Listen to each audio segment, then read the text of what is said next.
Welcome everyone to the Patch 3.8 EU Week 2 GITCG tournament. I'm your host, Sumi, and joining today is a familiar face. It's your boy Ark. Hello everyone, it's me, your boy Ark, and I'm glad to be here this time in the caster's desk. And now let's take a look at today's format. The format for today's tournament will be best of 1, 5 rounds of Swiss, and the player who gets first will either get 2 Welkins or 1 month of Discord Nitro. That's right, and on top of the really nice 5-0 prize, the top performing players have a chance at qualifying for a majors tournament, which is at the end of the patch. And according to Kojo, there will be a special surprise at the end of the stream, so stick around till the end to find out what it is. Ooh, I love special surprises. I wonder what Yeah, it is. I want to know what it is. So I'm gonna stick true. around to find out to the end. I mean, I have no choice to stick around. I'm kind of trapped in here like usual. Yep. But seeing as it's week 2 and it's essentially it's our first tournament of the patch, at least for EU. What decks do you think are going to be the most popular this time around? I'm expecting a lot of Mona Clee and some NEC with Mona this time around instead of Oceanic, so I'm looking forward to that. And of course, let's not forget about Ito, the bin. Yeah, Which, Bin. the like Iro decks, pretty much like Pyro Yeah, Iro, being Candace Ito is pretty popular too, like a yeah, Hydreigo like variant. there's so many Iro decks going around, so this is going to be wild. Yeah, Ijo's like is such a strong character. His stacking mechanic and then his burst just does Mm, so much damage if he can get him rolling. You right. mentioned earlier, but like NEC with Mona. Why do you think people have switched to Mona over Oceanid? Is it? Ah, all right. So because with this we're kind of experimenting around with this with Mona this time around. So with Mona, it's like the damage you can deliver early on is much more faster than the Oceanid one, because also for Oceanid one, it's kind of like hard to play, especially if you don't get ramp card like Paimon or Liben in first round. Like without it, it's gonna be very difficult to get what you want for the Oceanid playstyle. But for Mona, it's like much more faster, much more aggressive, and from my experience, I feel like the Mona is much more better than the Oceanid, because with this meta, of course, it's going to be it's faster, right? Thanks to Hmm. the new cards, the arcane legends like Covenant of Rock and then the Ancient Courtyard. So yeah, like we're pretty much expecting like there's gonna be tons of Mona Clee, so we pretty much have to adapt, right, the changes, and therefore we kind of replace Oceanid and replace Mona, because Mona is faster, I guess. Mm-hmm. And And speaking of speaking of, NEC, our first yeah, game is gonna be an NEC versus Clee Vape. We Clee Vape has like made the biggest comeback of the patch. It's like it was really mm, popular back in 3.4 when Clee was first released, and then it started like falling out of favor as other decks started to overshadow it. And then now with right, Covenant of Rock released in 3.8, it's like it's made a big comeback. Probably the most aggressive deck like in the mm, history of GITCG. You're able to just do so much damage in turn one. Covenant of Rock gives you like 10 dice, and you're able to get off like a double vaporize and a charge attack, and you can almost guarantee a turn two burst on Clee to really put the right. pressure on your opponents. Mm. And now we have here Nahida got knocked out pretty early on. Mm, Yeah, I wasn't able to get burst off, and Moan is also really low. Like the pressure from Clee Vape is starting to show its head right now. Um, right. on the Clee But Vape it's side, it's like it's still pretty dominant, but unfortunately wasn't mm, able to get Clee burst off. yeah, and pretty interesting to see here from Vel's hand. There's a Sangonumi Shrine. Oh yeah, that's true. Like I think with NEC, Interesting. especially the Mona version, that like it just really wants to play fast and apply spread damage pressure. The healing is a really odd choice, especially because Mm, it's spread healing. It's like one to each right. character instead of two direct, like a cathedral. With Clee Vape being so dominant, I feel like it's a little bit odd because it's just not Mm, able to outsustain the pressure from Clee Vape. right. Like Clee Vape is very strong against or pretty much Clee Vape is very strong for single target damage. So Sangonomiya Shrine here is kind of like a bit slow for healing wise. So I don't know how this will turn the tides here for our NC player. Yeah, like in the NEC player's hand, half of their hand is some type of ramp. Mm, So I don't know. It's looking pretty rough, especially with the heated down. Like Fischl and Mona lack direct damage. The longer this game right. drags, the Ooh. more in trouble they're gonna be. And like Mona's already taken out. The deck won't be able to do reactions anymore. Yeah, this is looking pretty tough for Vel here. It's honestly looking pretty Jober. Like even if Fischl can somehow take out the agent, like the agent's most likely guaranteed at least the normal attack before he dies, and then Mona has burst ready.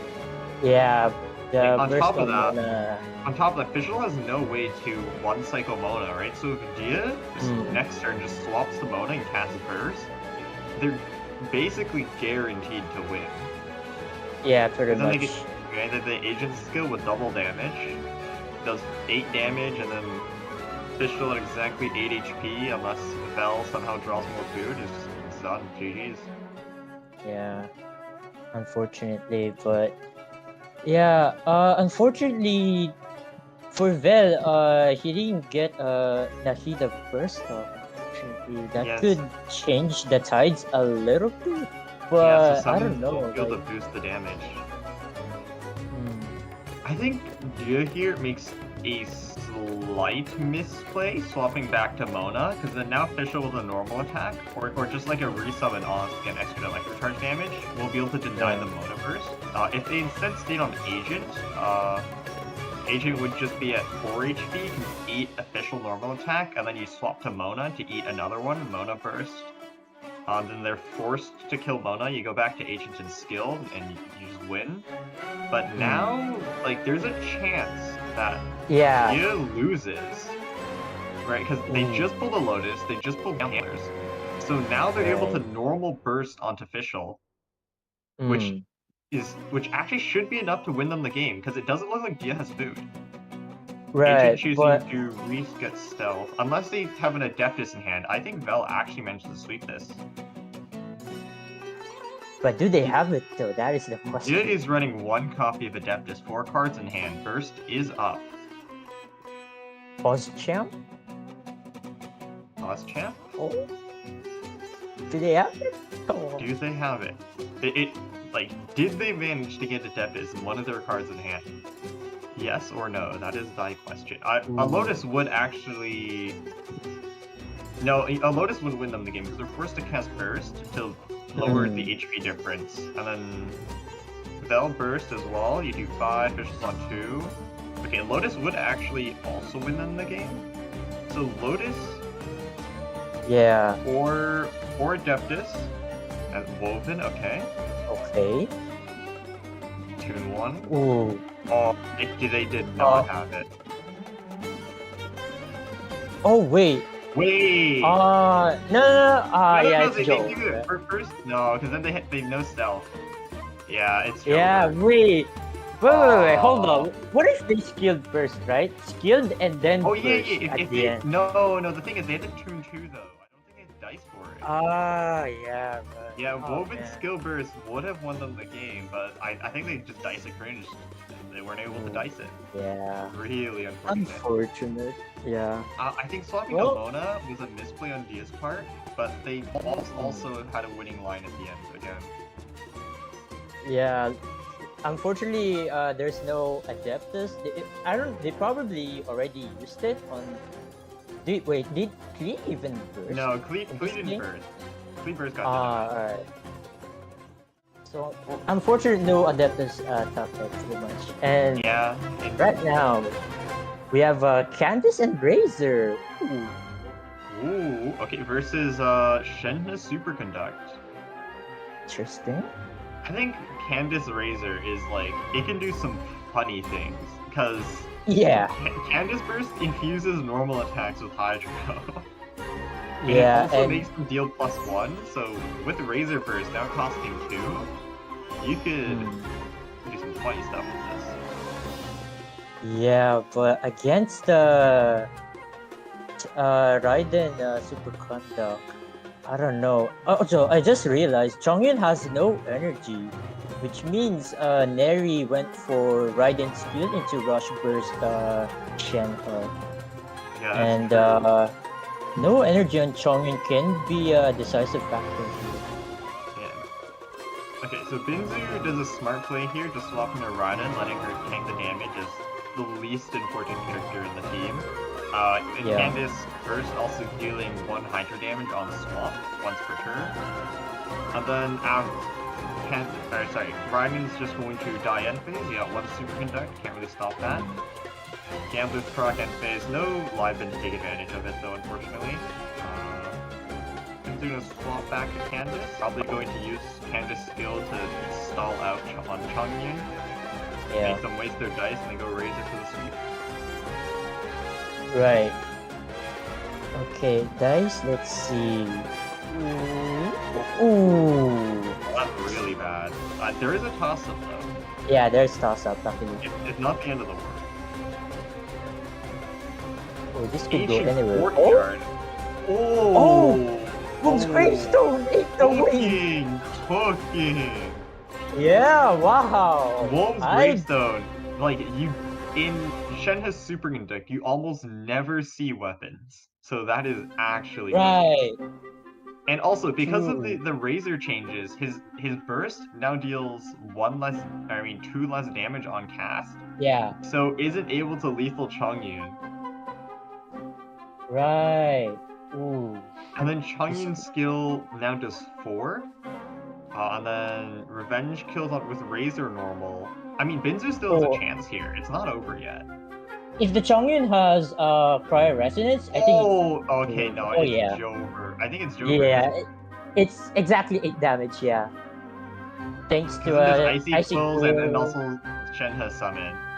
Right. Yeah. Oh man, unlucky. That would gravestone though. The surprise gravestone to 1-tap the Candace. That is right. looking.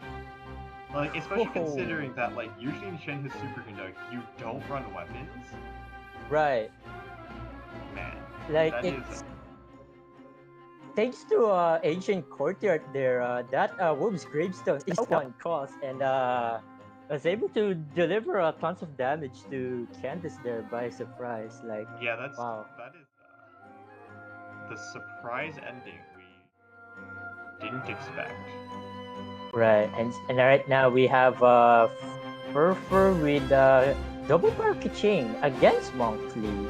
Hey, oh, this is actually a very interesting matchup because I haven't seen double power Quicken in this patch so far, so I'm kind of looking forward to this one who's going to win. But I feel like I don't know. I feel like Clee or Mona Clee does. It just delivers lots of damage with Vaporize as well as Clee burst and the charge attacks. Oh man, I don't know. Also the dice, ooh, it's not looking good. Yeah, that's true. And like Clee also has charge attack ready and up now, and so the next turn Clee is going to be able to guarantee a burst, and also Fervor needs to swap off Bennett, otherwise he's just dead to summon Yanfei. So in a rather rough spot. Timer though. Okay, Pyro movement. Wonder what he's going for here. Don't tell me he's going to discard 3 cards for Bennett first. I don't know about that, to be honest. I don't think that's the play. That timer is on him though, so I think he has no choice, right? Yeah, he's going for a burst here. Or not. Or not? If he's not going for burst, he has to swap off Bennett. Like, I feel like after going through so much effort to charge it up, you need to use it, right? Like, no way you just live in and just, like, sack Bennett for minimal gain. I mean, it's not the end of the world, because then after summon kills, next turn you can Tandoori's on Kaching and revenge kill Clee. Bring the game back into the 2v2 scenario where you have more HP. So I think Fervor's goal here is to spread around the Pyro Aura. That way, Kaching can deliver tons of overload damage. Yeah.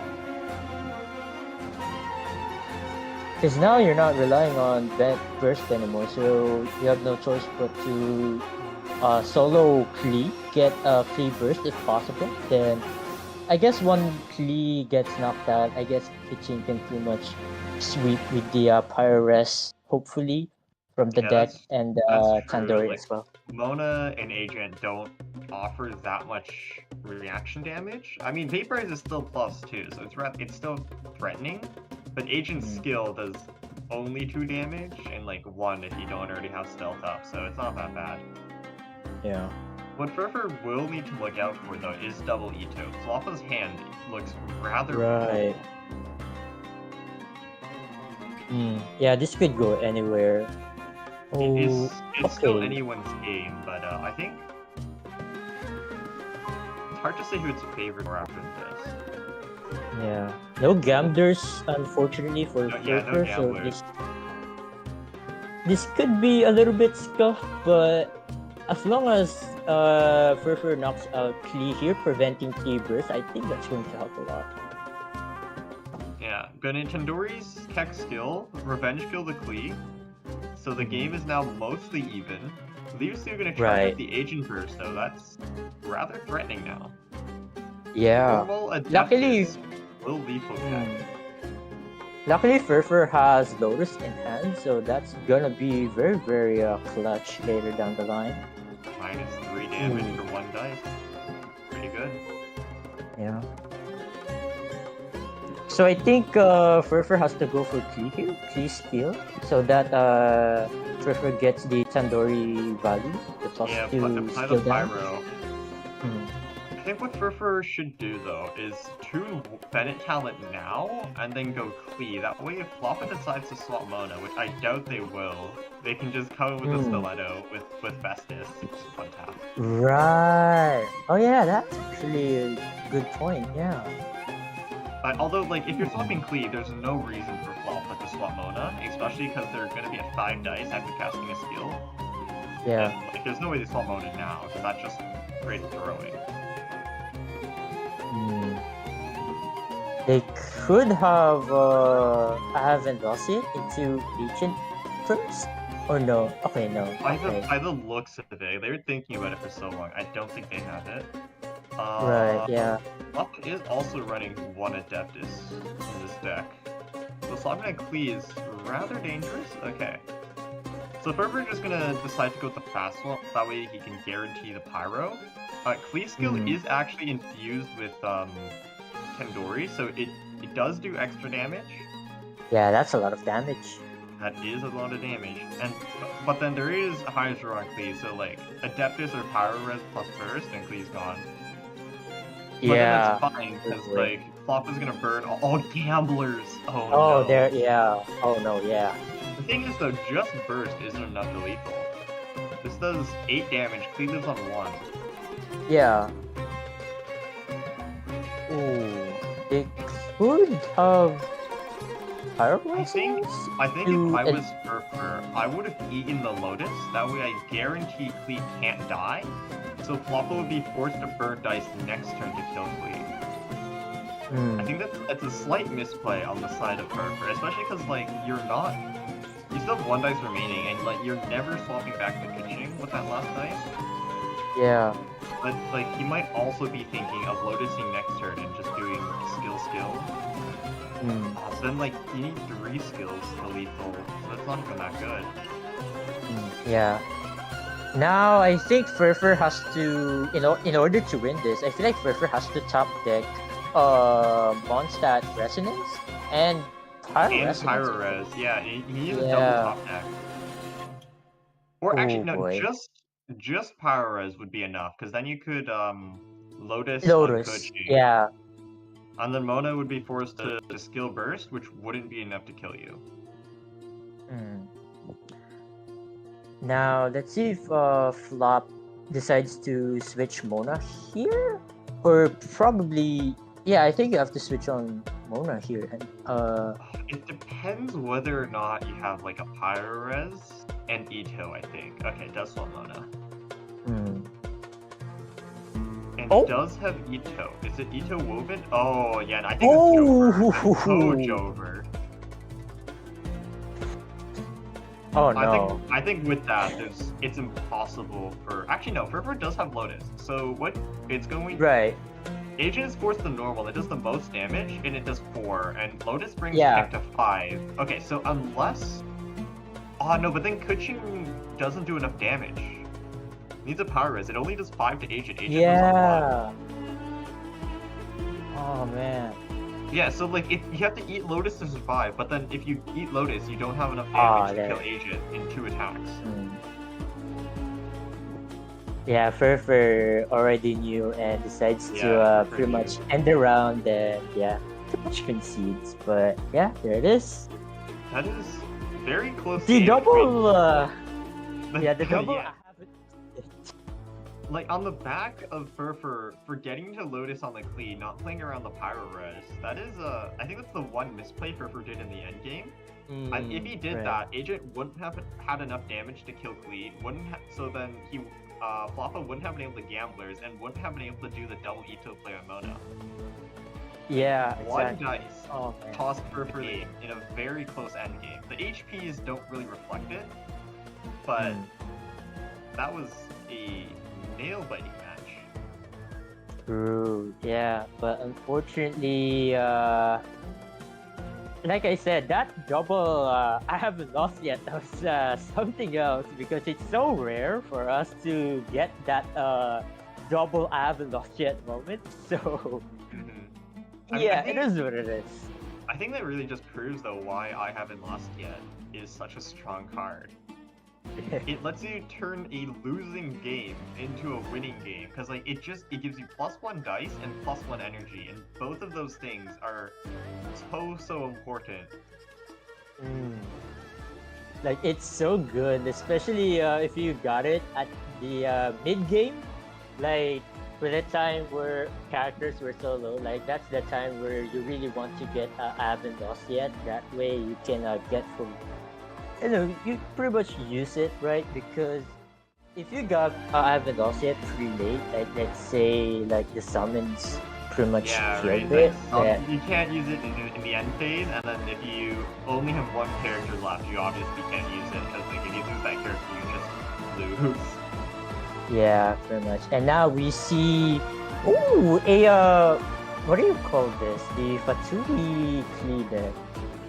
Like Clee is usually Hu-Tao instead, so this is interesting. Yeah, that's the one. Yeah, But yeah. I wonder why they chose Clee. Is it because like synergy with oh, they're not even running Covenant of Rock. Oh no, they are running Covenant of Rock. I'm Right. assuming they're running this deck because Covenant of Rock is like lets you do the early game shenanigans.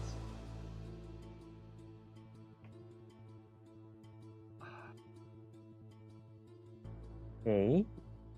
And then on the other side, Chizuri is running some good old-fashioned Tainari Quicken. I think running Tainari as solo Dendro is just a little bit troll because it doesn't apply that much Dendro for the team. Right. Yeah. Like, I think if you're playing Tainari, double Dendro is the way to go. For sure. And seeing Raiden and Yae Miko together is, I don't know, like having. Yeah. I think it's Actually, I odd. don't know. I think it's odd because like I think in Raiden, just playing her for the skill is troll because at that point just play Fischl. And then with Yae, her burst doesn't have much impact unless you skill first, right? And then if you do that and then go for Raiden burst is -1 energy value, which is not very good. Yeah. Because it's just I don't know. Ooh, but I think he running- survives.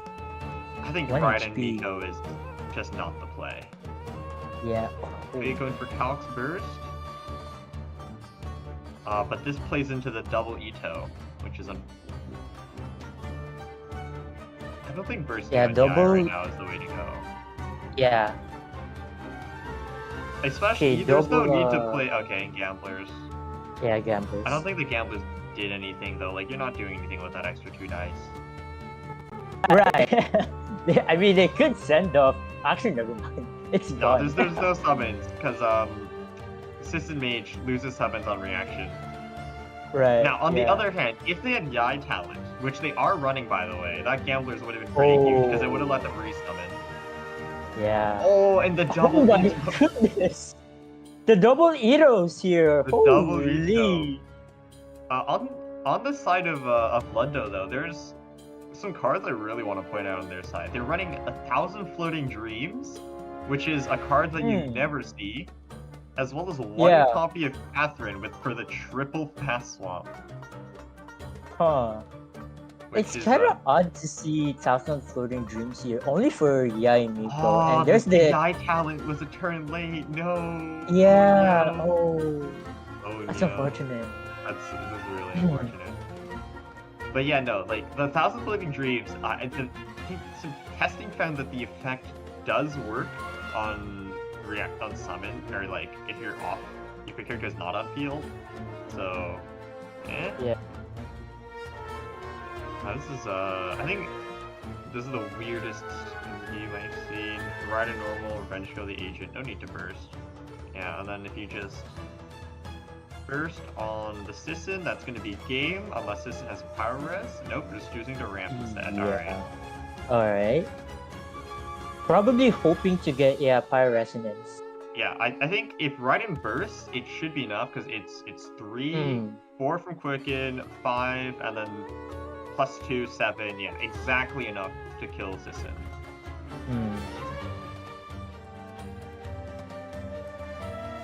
Sisson needs a power res or to attack 3 times in order to kill Raiden. So I was thinking if Lotus could. Does have yeah, okay, there Lotus it is. The does Lotus. save. No pyro res though. Oh, but there's Adeptus! Adeptus. There's Adeptus. GG's. Yeah, GG's. Wow.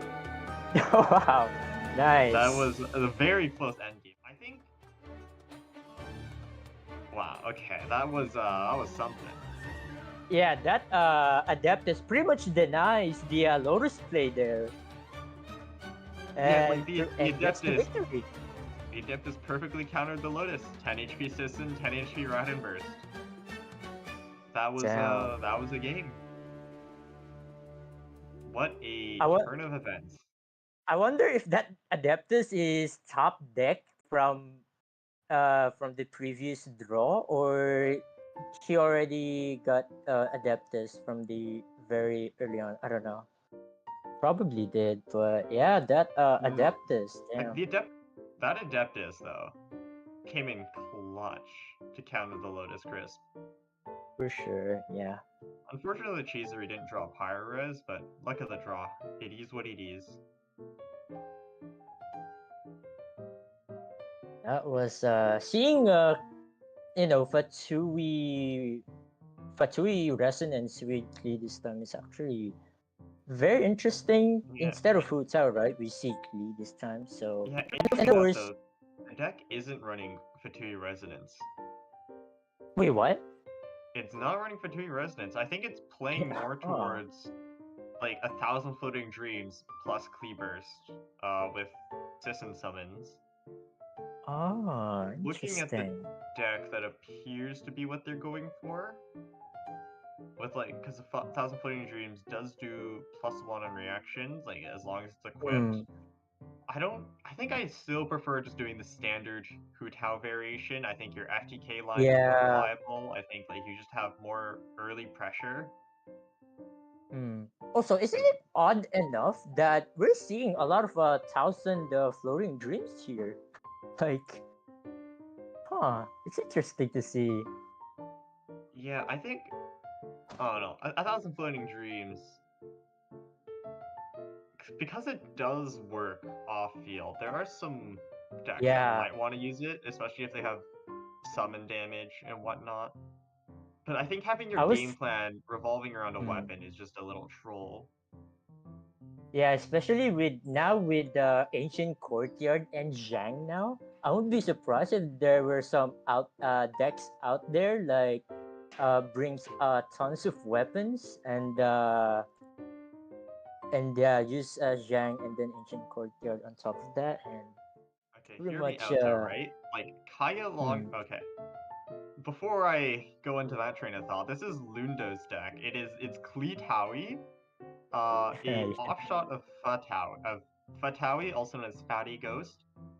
Usually this runs like Fatui Resonance as well as Hu Tao, because like Hu Tao Blood Blossom synergizes extremely well with Sisson Mage, but this time they're going with Clee and 1,000 Fleeting Dreams, as well as Varanara and Catherine, which are cards you don't really see, especially Catherine. Yeah, especially Catherine. I think this deck is mainly playing towards System Summon plus Clee bombs to do some weird off-field Yeah. shenanigans, but I just don't think drawing 1,000 Floating Dreams is reliable, and System Mage also doesn't apply enough cryo for it to be that good of a game plan. Right. And what else is there to be worth noting here? I think that's pretty much it. There's no Adeptus Temptation. Oh Oh yeah, yeah. that's true. There is no Adeptus. They're running Tandoris though, which I don't agree with, because Yeah. Lee is the only one that really benefits from it, because like System Mage does 1 damage on skill, and Agent does 1 to 2 damage on skill, which like I don't think that the breakpoints are good enough for Tandoris. Yeah, I feel like Adeptus Temptation is even better in my opinion because you have Liu Su for the energy generation. You have Calc's art as well. And yeah, you have the energy supporting cards, right? For going for burst. So I don't see why not running Adeptus Yeah, because Temptation. like Adeptus makes it so Clee does 6, Agent does 8, and Sisson also do 6, and that's not even including reactions. I just think it's much better if you run Adeptus. Yeah. Very interesting list though, but we'll see what happens later down. Well, to see All how right. the list performs. Back onto my thought though. Kaya, hear me out. Kaya Long Range. It is a double equip deck. So if you run Ancient Courtyard plus Zhang, you can get a free 3-cost artifact / weapon. It's genius. Ah, right. Right? You can make your you can play Zhang as ramp to make your Mililith / Aquila cost 2, and then your next one will be free. I'm so smart. And then like if you Wait, equip your second Mililith with Zhang on the field with Aquila plus Mililith, like it costs 1 dice. It's genius. is this oh yeah, this is Kaya Stall, right? With Tenacity of the Millith and yeah, the Yeah. Aquila. Kaya long Yeah. range with Barbara, Ayato, Kaya, or I Candace, haven't depending on how you go. I haven't seen this Kaya long range yet, so I have no idea what's it's going to be. But hopefully we'll get to see in this tournament. Just actually I have no Unfortunately, idea. no one is running it in EU. Ah, So man. we won't be able to see it, but unfortunate. But it's very interesting though, the concept for Kaya with Zhang as well and the Aquila. Yeah. Yeah. Kaya long range, trust the new meta. Alright, so I guess we're pretty much now waiting for round 2. Yeah, I guess while we wait Is though, that- we can take a look at the bracket. Never hurt anyone. Oh yeah, speaking of bracket, there's notable Asian players here that now playing in the EU region this time around. So that's very interesting to see. Okay, that one notable player I can say is Zenin. And if you guys don't know who Zenin is the previous AS or Asia Majors winner. So now he's here in Oh yeah, the there we go. EU. We can see And in yeah, round 14, Zeno versus Koshinoko, and Zenin won, so congratulations to him. Any other Asia players I should take note of? there's also another Asian player here, and that is Enclair. And hopefully, oh yeah, Sherry as well is here. Interesting. Yeah, we have quite a lot of region swapping. You would know a little bit about that. I think you played in EU before as Yeah. well, and in NA too. I think you appeared in the Right. 3.7 NA majors, right? Right. Very interesting to see. And yeah, like I don't know why, but this region swapping is getting a popular trend nowadays. I don't know.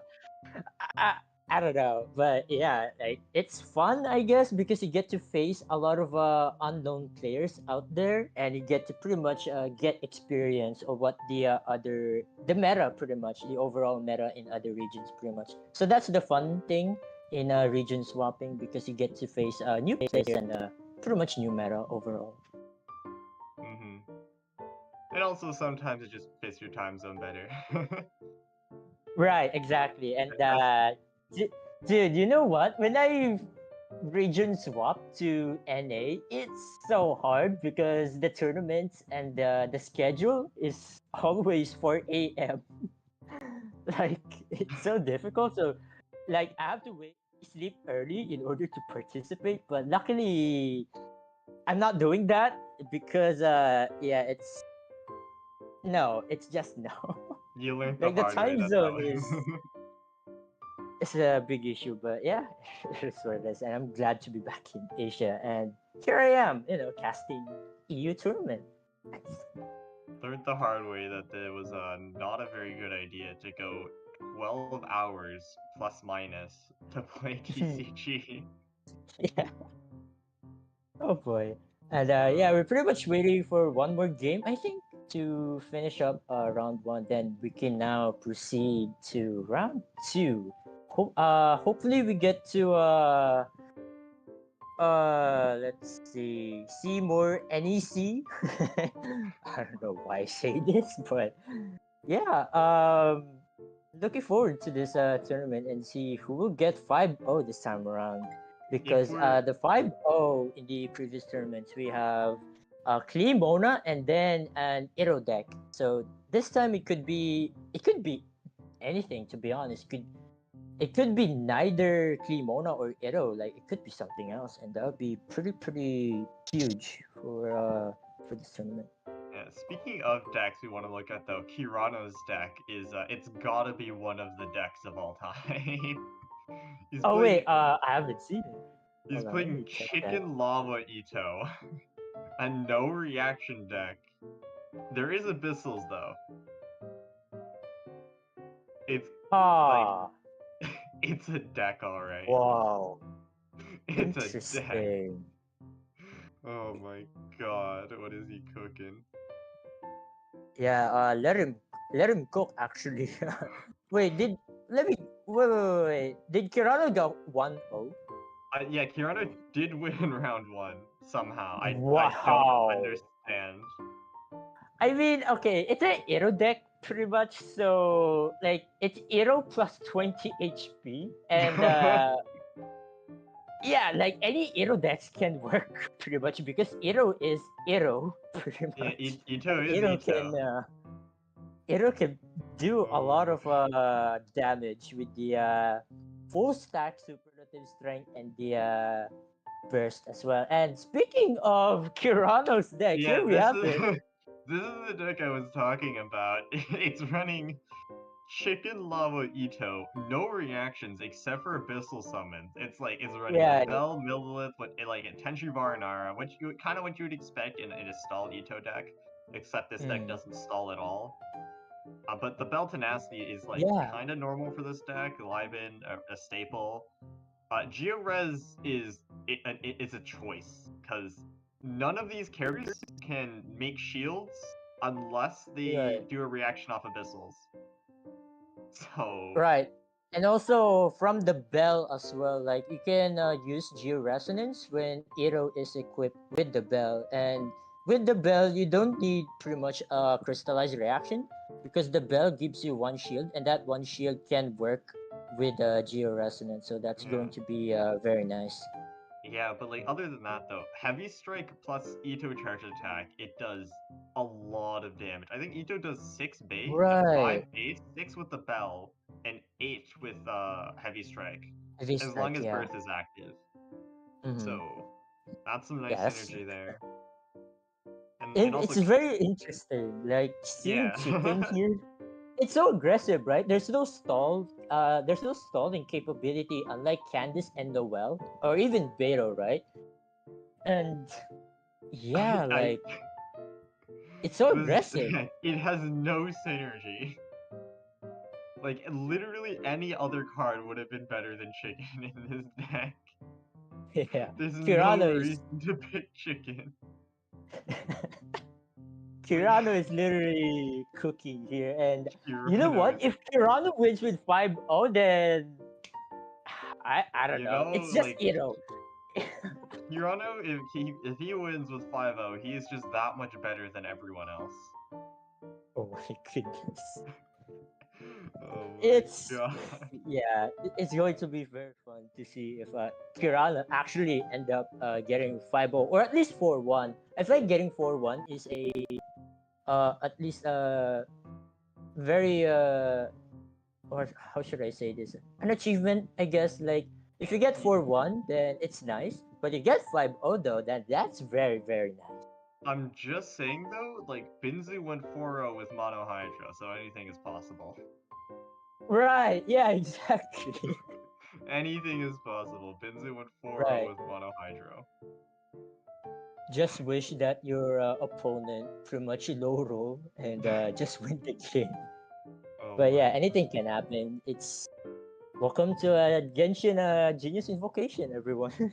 Where Yeah. luck is a big part in this game. But yeah. Luck is part of skill. Just roll Oh man. better. Oh man. Oh my god. I hope I see one And of Kirana's games. I want to see that deck so yeah, bad. oh man. So same here actually. Yeah. But I don't think Kirano is sharing the screen for this stream. Unfortunate. We'll just I hope don't he know. plays someone that is.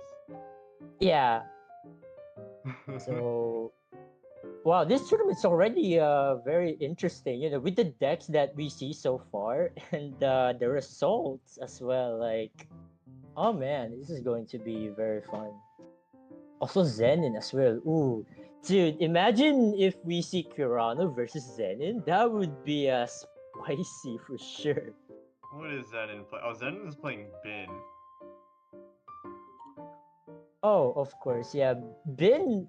Okay, Zenin plays a lot of Bin right now, so it's no surprise that Zenin brought Bin in this tournament. And also, I now see the reason why Zenin is now playing here in EU because Zenin already won, right, in Asia, just like what I did in back in 3.5. Because like you already won majors in the region, right? Like Asia. Mm-hmm. So why not go to different region and see how it goes, right? So yeah, Yeah, that's pretty much what. like if you dominate in one region, you dominate in all regions. And oh, Zenin playing Bin versus La Montagne playing Clee Vape. Mm-hmm. Okay. Oh, Uh, this is going to be interesting. I don't think this is round one by the looks of it. There's already element on the opposing characters.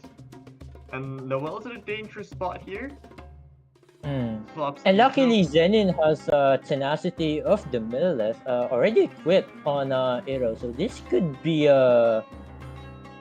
very huge for Zenin's Arrow here because Yeah, that the value on that is if you get it early on, it's insane. yeah, like it's gonna start, like it's basically giving you 2 HP every round as long as you go to take a hit, and also 1 dice, assuming it's a 3-cost one. I think it should be. I don't think Zenin's running Yeah, 3-cost Millilith. Yeah, it's just 3-cost Millilith. There are some people who are opting to run 2 of the 3-cost and 1 of the 2-cost to make equipping a little more consistent. Interesting. So Montagna going for just a Clee. But I feel skill. like okay. Oh, the That- bell incoming. Oh, yeah. Bell incoming. The bell Yeah, there incoming. it is. Yeah. And on the side, we can see Zenin's deck. It's pretty standard. Like the Bell Tenacity, and then like Lyra, Harbor, Liven, Geores, Mondres, Heavy Strike. Like the standard bin list. Yeah, and one of gamblers as well. Like Yeah. that gamblers in late game is going to help out a lot for sure. 1 Gambler's for sweep in time. Now though, La Montagne is going to need to tune 3. I think what they're going for right now is you tune 3, do Clee Burst into Covenant of the Rock charge attack. Right, yeah. But discarding 3, ooh, that's good Yeah, to especially be painful. okay, just opting to instead just do Lotus charge Okay. attack. That works too. I think with the cards in hand though, like Yeah. Lotus and Adeptus and like Leave It to Me, Come to the Rock, those are all super impactful cards you don't really want to throw away. Like looking at La Montagne's list, it's basically what you would expect from a Clee deck, right? You have Gamblers, you have Covenant, Pyro Res, and Heavy Strike for the turn 1 shenanigans. And Clee As- talent. Yeah, as well as Pounding Surprise, the Clee talent, which makes it so she gets 2 stacks of Sparks instead of 1. That's something I'm seeing more of though in Clee Vape. Like, usually before this patch you wouldn't run it, but now like Yeah. a few decks are opting for it. Why is that? I feel like with the Clee talent, it provides like, especially if you get it early, it provides a lot of value for especially if you don't get let's say Liu. Like you could go for mono skill changing shifts into Clee talent, and then with Clee talent you can go for charge attack twice in round 1 and get pretty much get energy, full energy, and then once round 2 starts, you can go for free burst already, which is insane. Speaking of Liu though, La Montagne's deck is not running it. Right, yeah. Oh. So that's an interesting choice, because like usually you would want to run Liu and Heavy Strike and get one of them in your opening hand, so you can do your Covenant of the Rock turn 1 shenanigans, and then guarantee a Clee burst for round 2. To get like the Pyro App, you can go Mona again, Skill, like Feywood Hydra, whatnot. The fact that they're not running it though, it's an interesting choice. Like I wonder what line they're thinking of instead.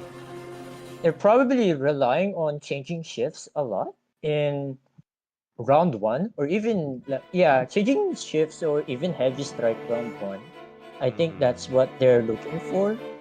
But I don't know. Also, it's kind of surprising for me to see like there's only one Adeptus Temptation and times 2 Tandoori Chicken as well. Yeah, that's true.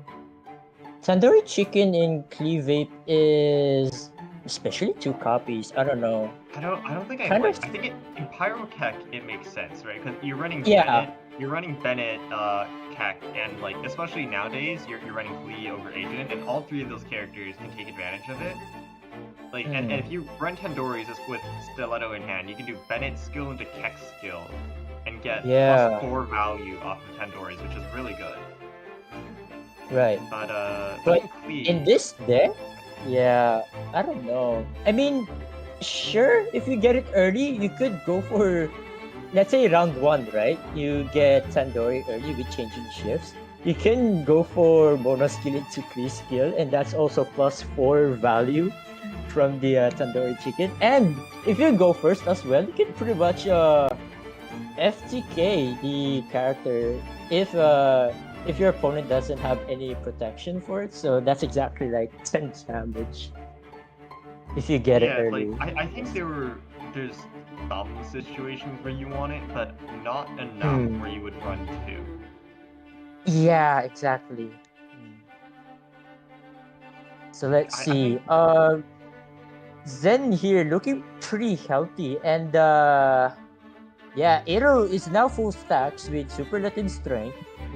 Is also on 2 energy, fully equipped as well, and this is looking pretty good for Zenin here.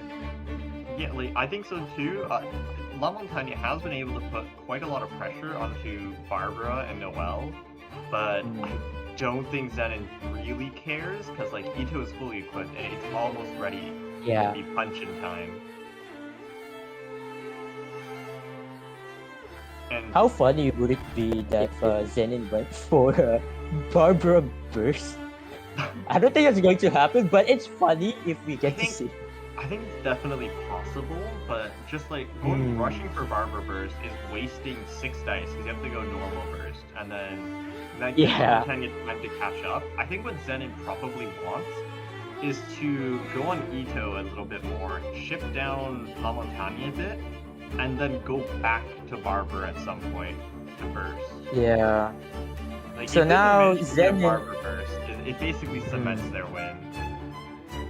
Yeah. So Zenin has 10 dice, right? So like Zenin can go for skill into burst here and actually can pretty much sweep I guess.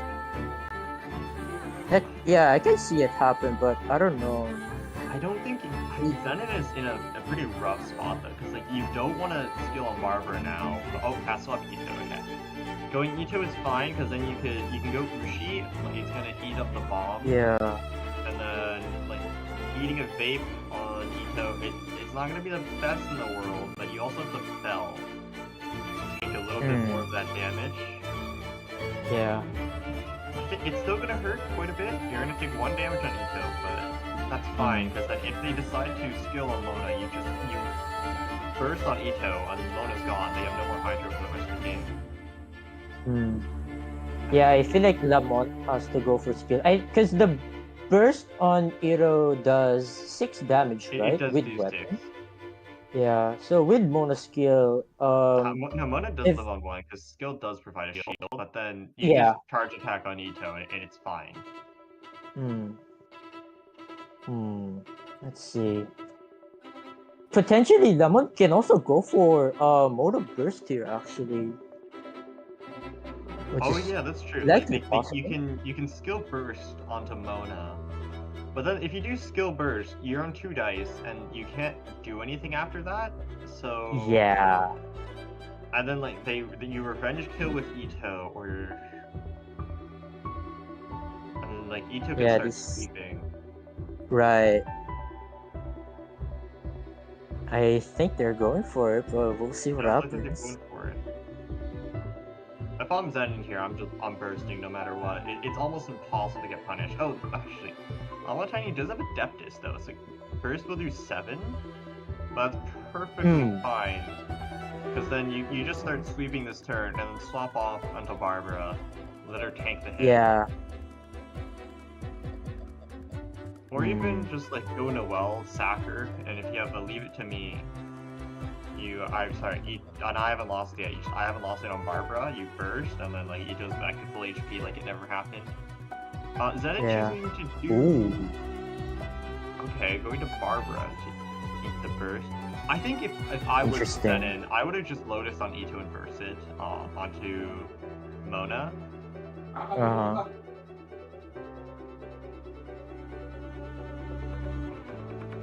Probably would have just bursted on Ito, like bring Mona down to 1 HP, force La Montagne to respond by swapping off, and then just start sweeping Ito. Because if you go Agent, it's like if I have Heavy Strike, it's gonna take a lot of damage, and then I can swap off to Barbara later.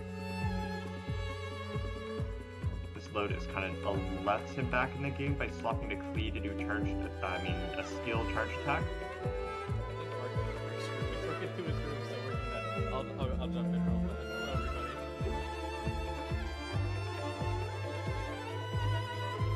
Yeah, skill charge attack. How?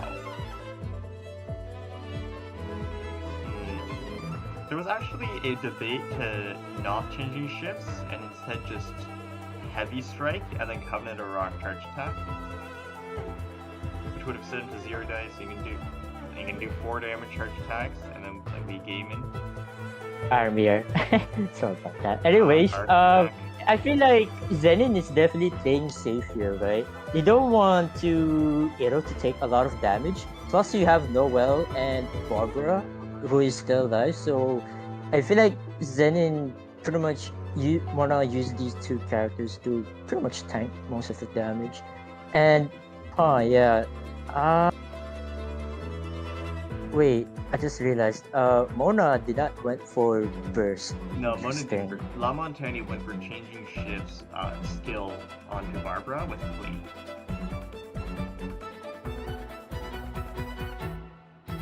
Okay. Swapping shifts, okay. Play it safe. That's fair. It made sense for La Montagne not to charge attack on Clee, because E2 burst does do 6, and then you're without your heavy hitter, your main pyro applicator. Right.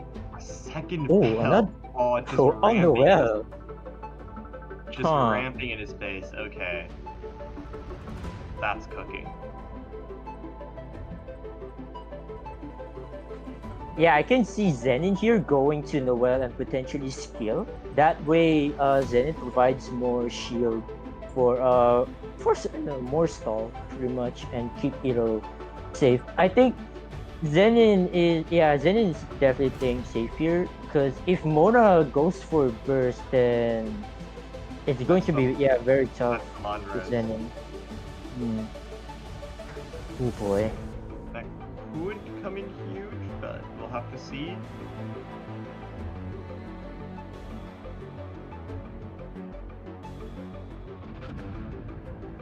Okay, But this is gonna be a usable. long match for sure. Like the amount of swap stall like you can do this game is gonna be ridiculous. Yeah, the longer the game goes out, the more advantage that it will be, because obviously they have Barbara, and Right. they have tenacity, so...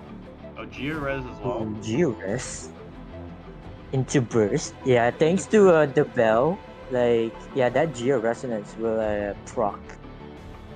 Yeah, it's about to be Ito's sweeping type quite soon.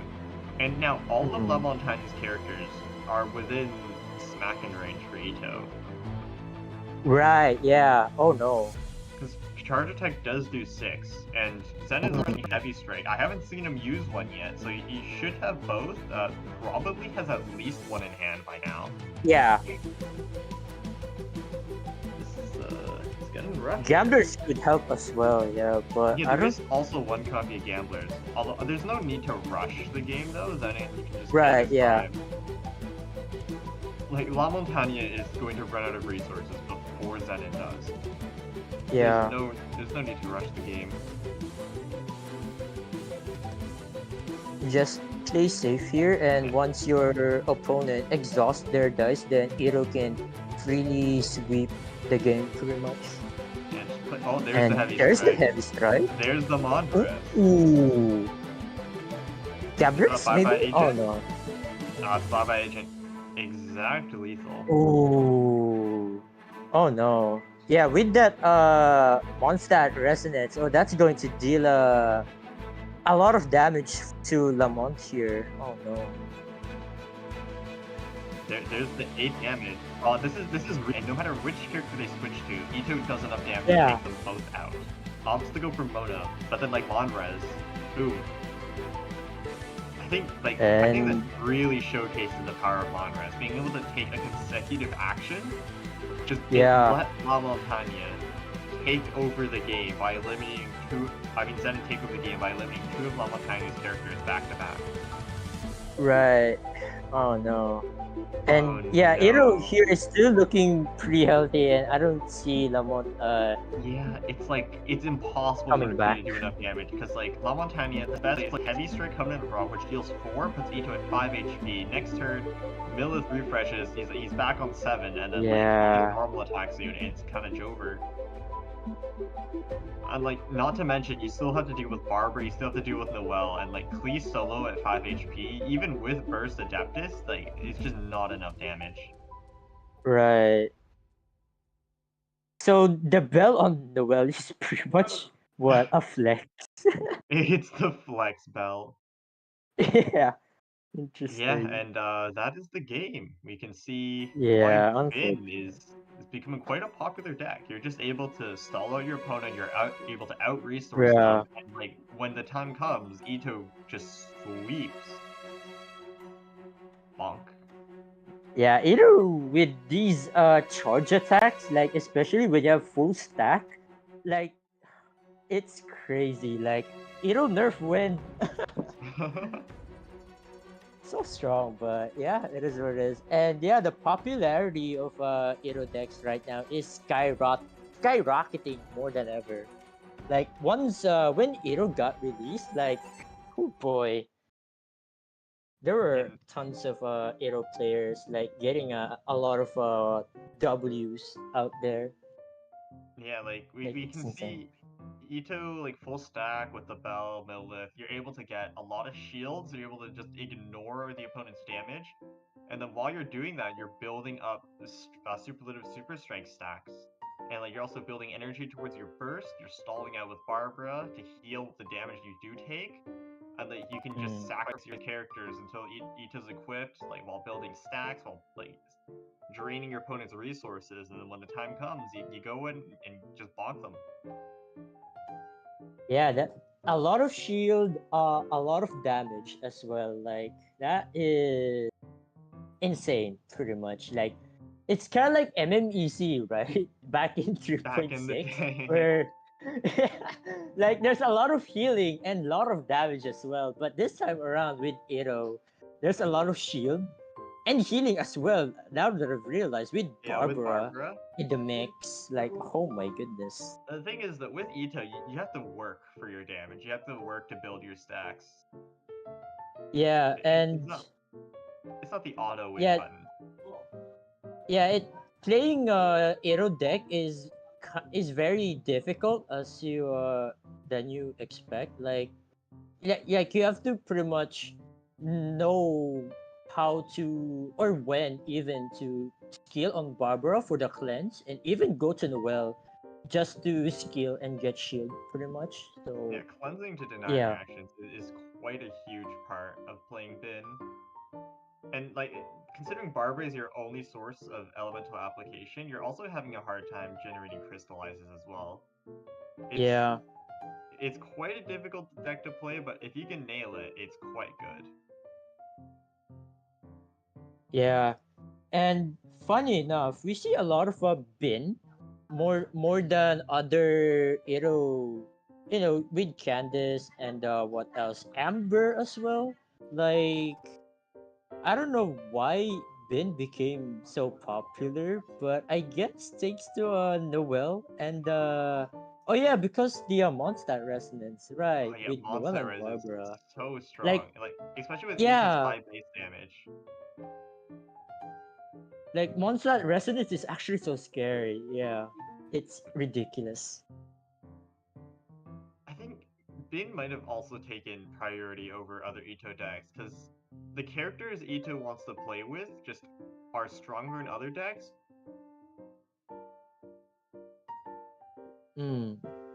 Also, I just realized there's Noel, right? So in case let's say in case Iro got sniped, you have Noel, the right? other popular. Yeah, that's true. And Noel is pretty strong, especially if you got secondary equipment like Bell and Tenacity of the Milleth. Like it's fine when Iro gets sniped, but at least you have Noel and Yeah, Noel. like a second fairy. Yeah. And like Noel is also quite a good anchor. And also, what is this Candice double pyro deck? Wait. Kevin versus Dia. Oh, and Dia's Okay. doing the turn one Tandoori's you were talking about earlier.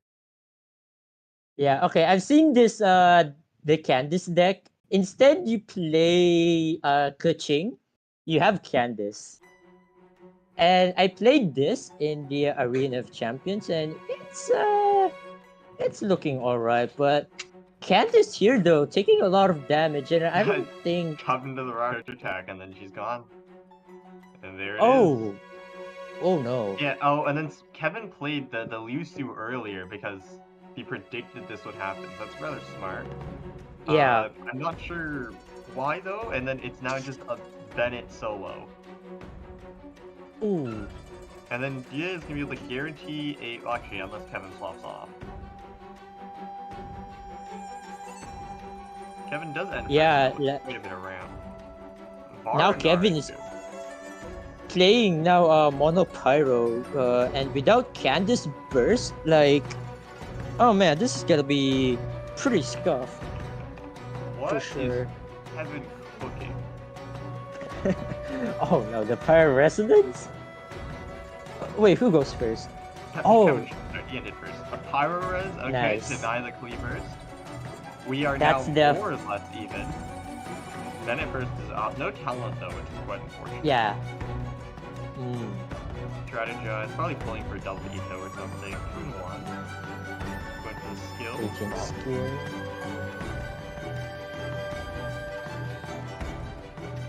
And yeah.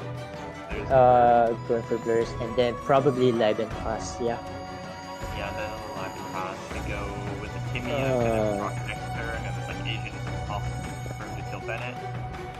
Lotusing on Mona in a swap. Okay. Going to reapply Hydra by the looks of it. Yeah. Kevin. Yeah. Time passes. That Lotus goes to waste. Yeah, pretty much denying the Lotus there is gotta look. It's There's going the to talent. be kind Oh, of. that's so Oh yeah, yeah. It's always one always round a turn late. late. It's I hate when that happens, but it is what it is. He just But burst it oh too. man, Oh, that Geodice was so close to Pyro, so unfortunate there. Gambler's coming a bit that turn late as well. There's a parametric. ooh, parametric. Yeah, parametric. Like playing it right now could. Yeah, there it is. It could Yeah, playing change the parametric tides. guarantees like another skill. Ooh, 5 damage skill. Yeah, that's a lot. Yeah, And that's his second proc. now that Lotus was wasted from last round, I think that's going to be a decisive factor here, pretty much, because Swap stall onto Clee. Rolls no Pyro from the parametric, unfortunately. yeah, Oh, and then like also swapping to Clee because Clee is above 7, so look at the plus 2 damage from Bennett Burst. And he just swaps the agent. Gamblers, yeah. Funk. Oh, so is that It is. NSC? I think that's NSC. Is it? Let me check this deck list. It is NSC. Yeah. So Alright, Kevin now- G decides to go for Vanarana Pass and strategize and toss up as well. Ooh, that's going to be Also, helpful. Also, is really nice because you have 10 dice. 2 of those like are not Pyro, Mm. so you're gonna have quite a few chances to get Pyro. Roll 3 on you, which is quite good. Yeah, also 5. You take those. Oh, Swap Mona. Okay, it confers. Mona Burst, yeah.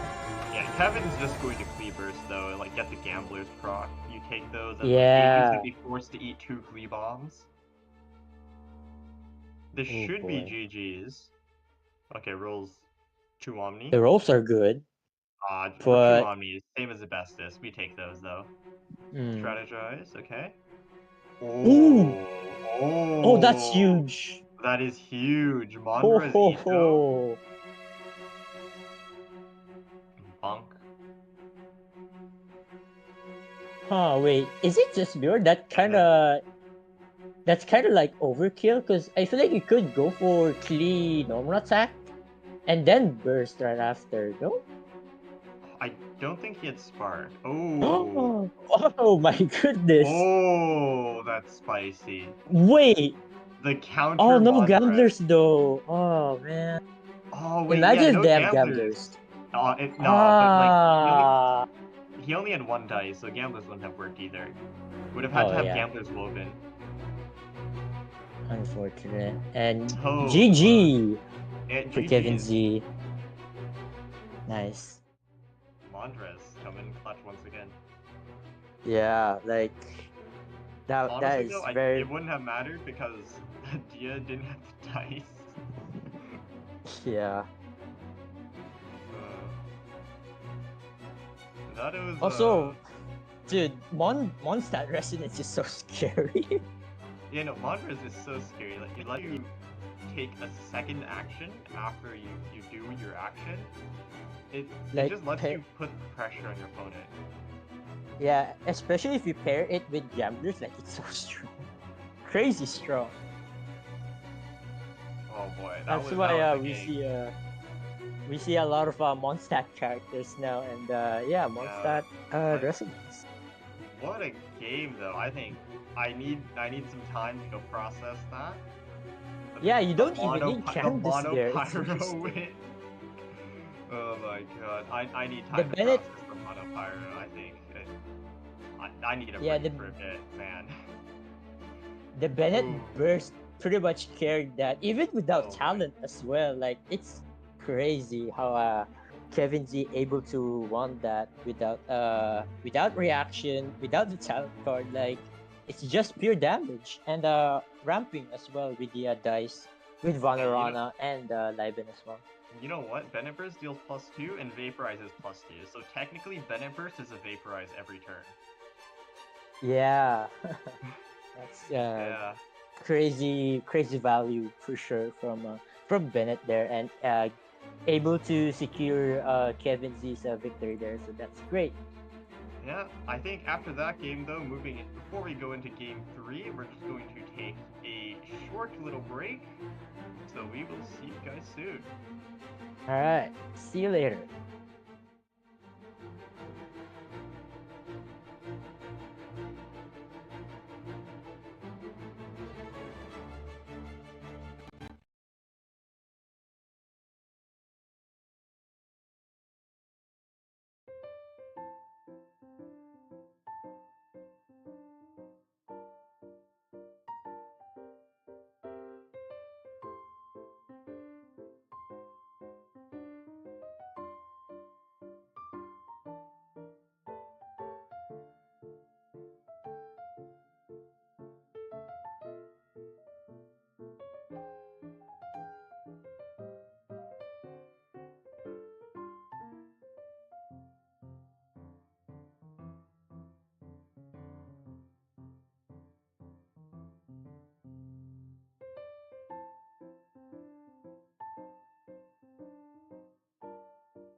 Hello, everyone. We are back from our short little break. Going into round 3, though, before we start, it's time for bracket time. Yeah, let's check what the standings of our players here, and yeah, let's take a little quick peek at the bracket before we proceed to round 3. All right. Ooh. Okay. Actually, I actually don't know a lot of these players, but I see. Wait, I just realized UIP is here, and Kirano won, no way. wait, yeah, Kirano won Kirano again. won. What is Kirano it is this currently time? 2-0. No way. Oh, no way. This might be the biggest 5-head play for Kirano in bringing that deck. Because if Kirano ended up facing a lot of Bin with Barbara, like, it's so Yeah, free Barbara for. self-applies Hydro, and like that deck doesn't Yeah, apply Element, so like you're always except for Chicken, you can technically cleanse on Chicken, right. but like you're giving him free crystallizes. It's so troll. I love it. It's. I mean, if it works, it works. If it works, it works. It is what it is. But yeah, let's see. UIP, what's UIP bringing? Let me check. Good question. I spelled Oh, UIP wrong. it's Yulamel. Eulachli. Yulamel Yeah, Shenhe.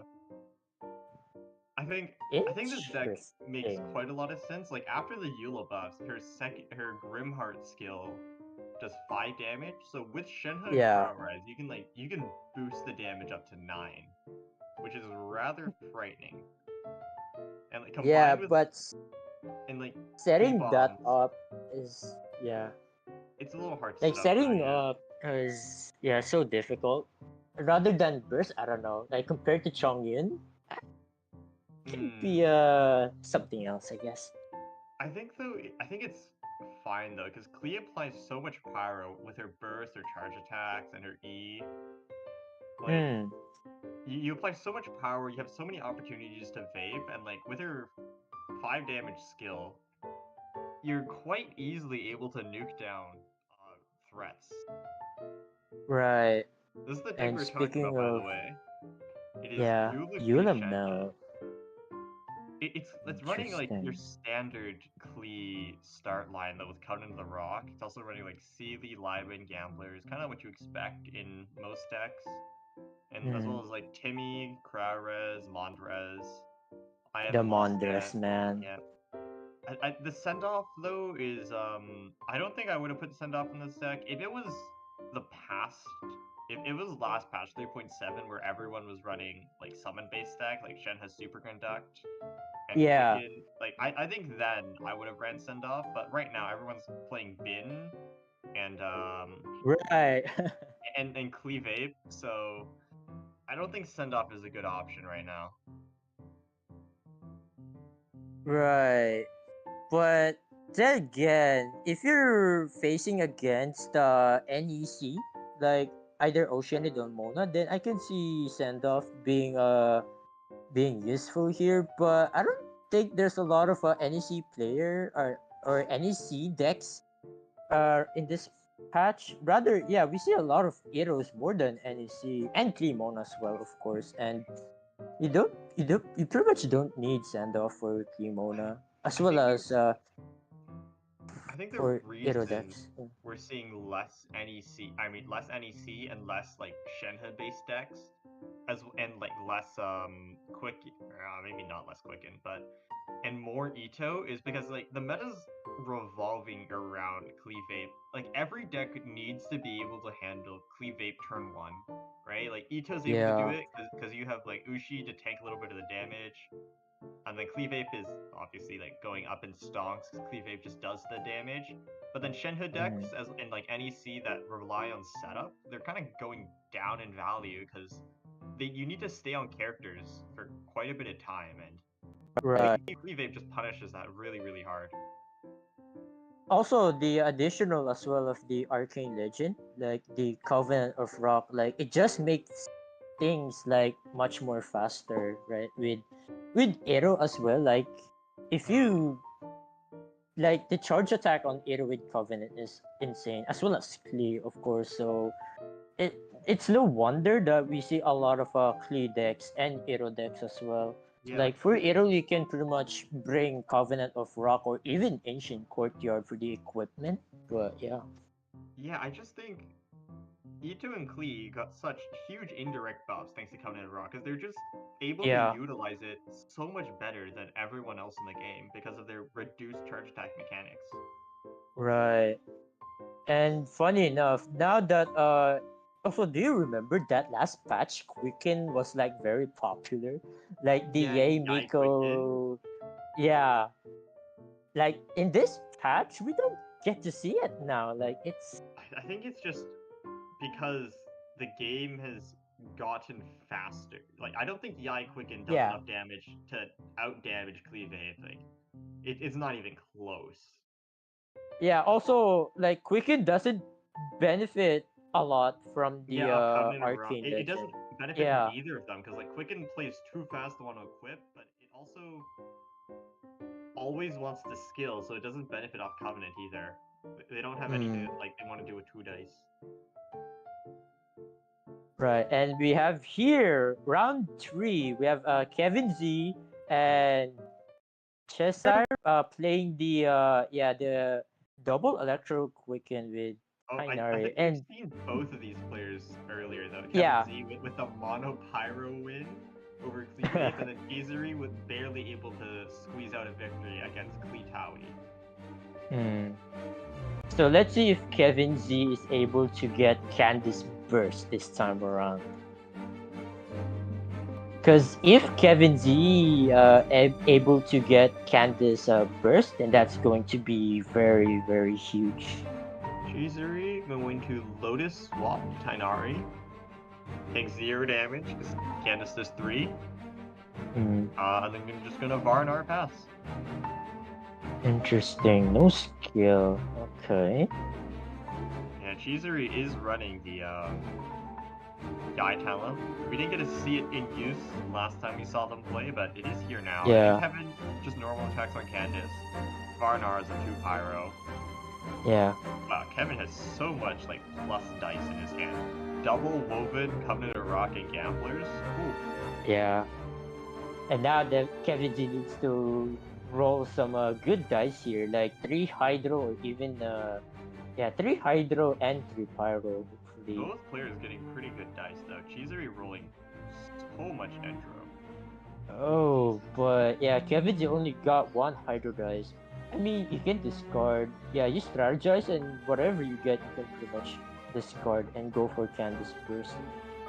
Oh, drawing a Ooh. Liben. Okay, you want that. Yeah. I think based off of Kevin's current hand though, you would have loved to see Investis, because you don't want to tune any of these.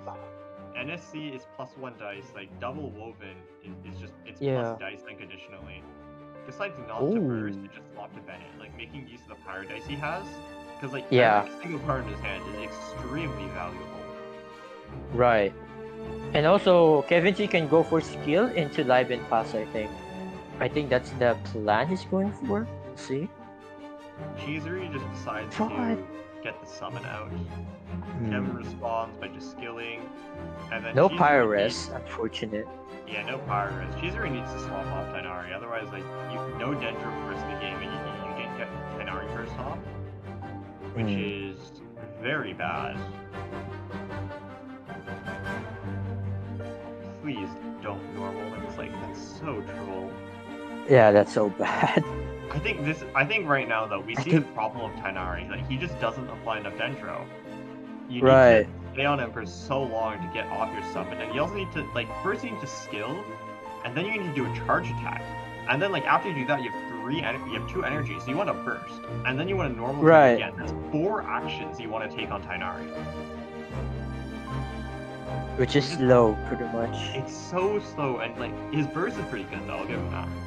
But Yeah. he doesn't apply nearly enough Dendro for a Quicken to function. Right? It, like compare Tainari to a Kole. You place a Liusu, you swap Kole, you press E, you go burst. That's 2 actions. Yeah. You've applied 3 instances of Dendro. Alright, luckily Chizuri swaps to right here. Of course, you want to save Tainari here because Tainari is the only Dendro here. And if Tainari got knocked out very early in this game, then that could be very, very bad. Yeah, they would like put Chizuri's game plan on hold, and you'd be playing mono electro, which is Hmm. terrible because Raiden and Yai do negative damage. Right, yeah, they only do summon pretty much. And yeah, Kevin Z went for live and pass with the 5 dice.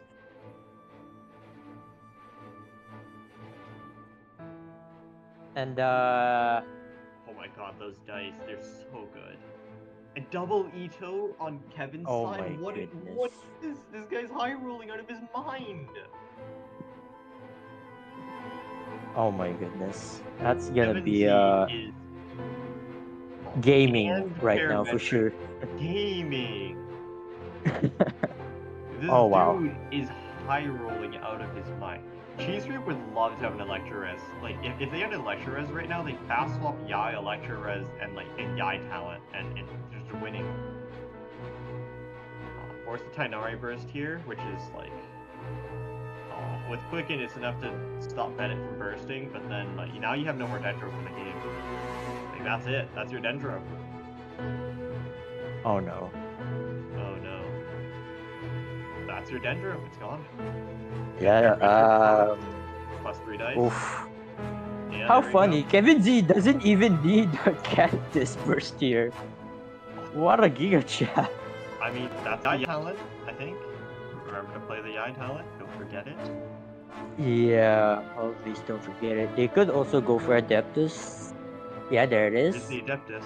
There's the Yai talent. Yai Yeah. talent on 1 is quite good because like it's plus 3 damage for the cost of 1 damage. Plus 2 damage. Wait, is it 3 or 1? I can't remember if the Tenku Thunderbolt did 2 damage. It's 3. It's 3. It is 3, yeah. It's like plus 3 damage for the cost of 1 damage essentially, which is like you take those every day. And then the double Ito to let Clee burst before the Tenku Thunderbolts take her out. Right. Wait, this could go anywhere for anybody here pretty much. Because Candace is now alone with 5 HP with burst ready, Funnily and enough, I think Izuri does win it. Yeah, like, and also the shield, you can like, Raiden does at most 2 damage with normal attacks, so you're able to just ignore it. Hold yeah. on. This is the Wait, how many damage does burst on Candace does? Was it 2? It's not enough to lethal Yai. Yeah. Ooh. And then now though, like if Chizuri swaps off onto Raiden, yeah, won't be able to attack again. But then like Kevin responds with an NSC normal and just skills again, and to win. I think Kevin wins this. I think no matter Shazire. Yeah, she's Chizuri. I think there's a cheesy in NA in my defense, and I can't name names. That's It's my bad. fine. I'm sorry for butchering your name for like the past 20 minutes. My apologies. Alright, so let's focus on the game right now. And okay, with NSC. NSC is Wait, how not- funny. Wait, You have no, this is fine. Covenant. You normal. Wait, yeah, you normal attack Covenant NSC Yeah. normal, which is enough to lethal Raiden. Hopefully you And then- get Hydro Dice from the Covenant, by the way. Because if not, you- it Like worst case gonna be there are. tough. Oh, I decided not to. Oh. Yeah, it's fine because I don't think if Candace Raiden- will. If Raiden does an action, Clee Bomb lethals her without food. Yeah. You get dice refund, and then like Candace just skills. You ignore whatever damage Yai does, and Yeah. the counter attack is enough to kill. Oh boy. Assuming good dice. Oh, the dice is looking pretty good for Kevin C here. The amount of Hydro Dice he needs, that's great. Shazire has no food in hand though, so it's just forced to either skill or normal or swap, and all of them are bad options. Yeah. Oh boy. Yeah, this is looking so bad. No, I haven't lost it as well. I mean, Actually, no. Even with Avenosia, like, Kevin, you just kill and pretty much tank pretty much anything and still win. Yeah. Oh man. Theoretically, if they hadn't I haven't lost yet, they could. No. Yeah, there's like, the normal Candace just has attack. prepare skill, and like they can't no matter what. Okay, theoretically, if had I haven't lost yet, plus food, any type of food, Shazire would be able to win, but Oh yeah, right. Any food, Candace right? just does the burst, and then it, like 3 damage normal attack, like 7 dice. They can guarantee attack Oh twice. wow. It's just Joker. Imagine if Chizar got heavy strike, but Heavy strike infinite quicken deck. Let's go. imagine. But I'm not so sure why- close though, but Yeah, so very far. close. 1 HP is the difference between a win and a loss. Man, Um, these 1 HP moments, man, like, oh boy. I'm not sure why Kevin didn't go for the skill though. I think skill would have guaranteed a victory. Going for the burst was a little bit risky because like if Shazire had I haven't lost, no, they played double I haven't lost yet earlier. Never mind, it's impossible Yeah. to do that. I mean, like Woven Electro Res would have done. I mean, Electro Res would have done the same thing though. So Kevin playing a little bit risky. Right. Like, skill always wins, and I don't see why even go for burst, right? But pretty much what matters is that Kevin D pretty much wins, and Kevin D pretty much knows that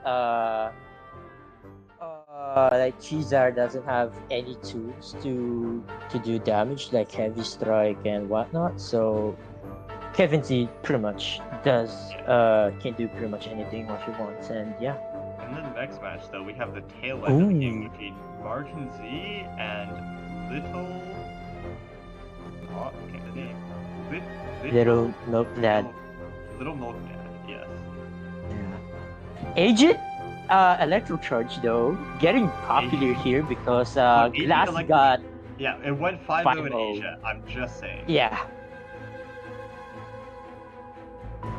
And like Martin is Z is insane. in a rough state here because Oh yeah, right. both of their characters are extremely. Very low, yeah.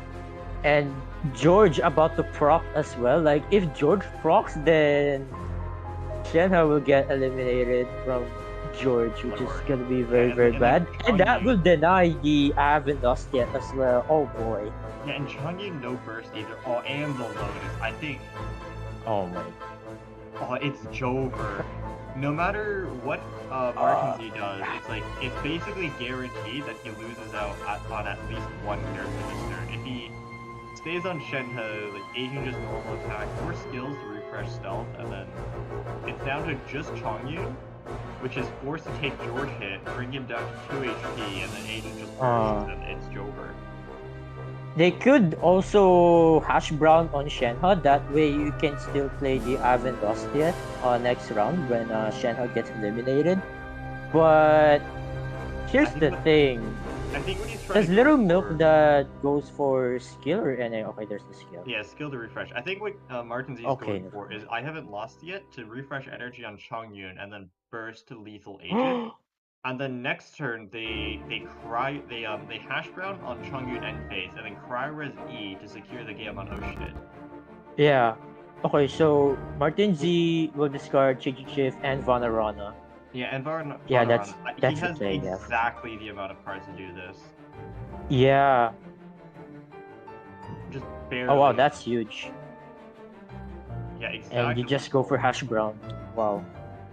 Yeah, Little Milk Dead War. And And Ed's first, so they can't do anything. hmm. Needs to pull a Lotus to stand a chance. Right. George Yeah. hit bonk. Actually, no, Lotus would bring them up to 5 HP, and then Cryores goes through that, dealing 6. So they need to have Hmm. Lotus and full George, and it still wouldn't be enough. Yeah, with Cryores here, like Chongyun's skill does 6 damage, which is The I thing think is, though, enough Martin even Z with. needs to pull 3 Cryo. Oh, disaster. I don't think Oh he- no! That's so bad. Oh, he no. can't do it anymore. He can't do it. Oh. Okay, if Little Milkdud has a Lotus, it's over for Martin Z. I mean, he can like normal twice, I guess. Okay, no, it's still fine. Martin's Oh, just normal attacks. Doesn't even need it. yeah, Everything is okay. yeah. That could have Unfortunate. been very bad.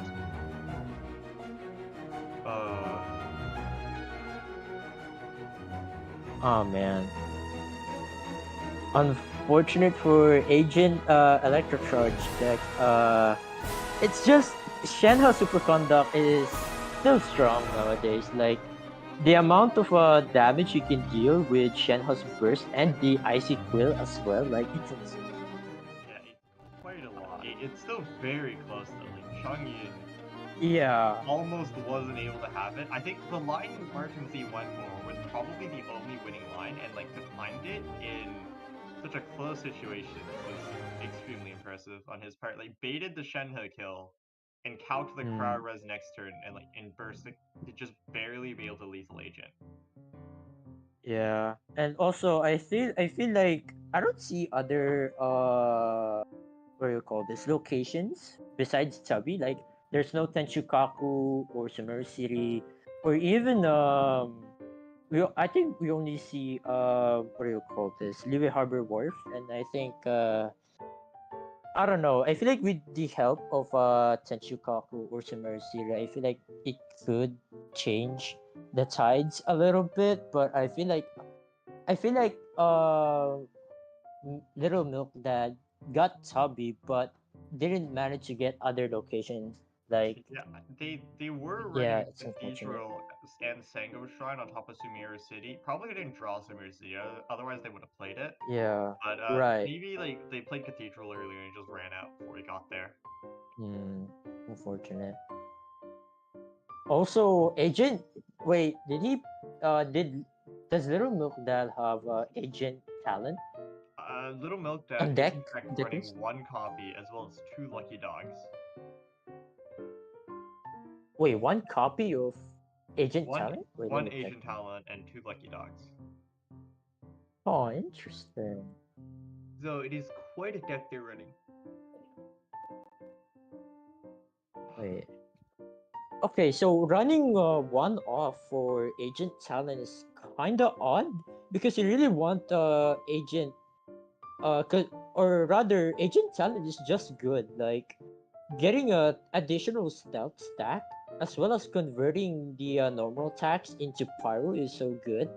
Like I don't see why you don't want to run 2 copies, but oh, also there's 2 copies of Sangonomiya Shrine. Interesting. Also send off as well. Oh. Also one hash brown? Or two okay. I mean the list is fine, but the only odd thing here is that there's only one copy of Yeah, Agent I'm Talent. still not entirely sure why Agent is in there. Like it's supplementing Mirror Maiden, which was what would normally be there Yeah, last patch. But, okay. like this, yeah, and this is the deck we're Yeah. talking about, Little Milk Dad's Agent EC. Hmm. We see like the paid in full, the Asian talent. It's not played very often, so I'm not surprised if people don't know what it does. It's +1 stealth, and it converts your normals to pyro. Yeah. Like if you pair like Agent's talent as well as Lucky Dog, like Agent is pretty much unstoppable with the amount of damage reduction from stealth. Like like the Agent stall is so powerful. Like back in 3.3 I think. Yeah, like it's so popular back in 3.3. It's oh man, the nostalgia. Anyways, and now we see it here in the with the Oceanid official core as well. Like it's yeah, replacing Mirror Maiden is I guess it's fine because you have Sangonomiya Shrine for to complement the Yeah, and you're running the Tubby engine to just gain +2 value, hopefully every turn with the location spam.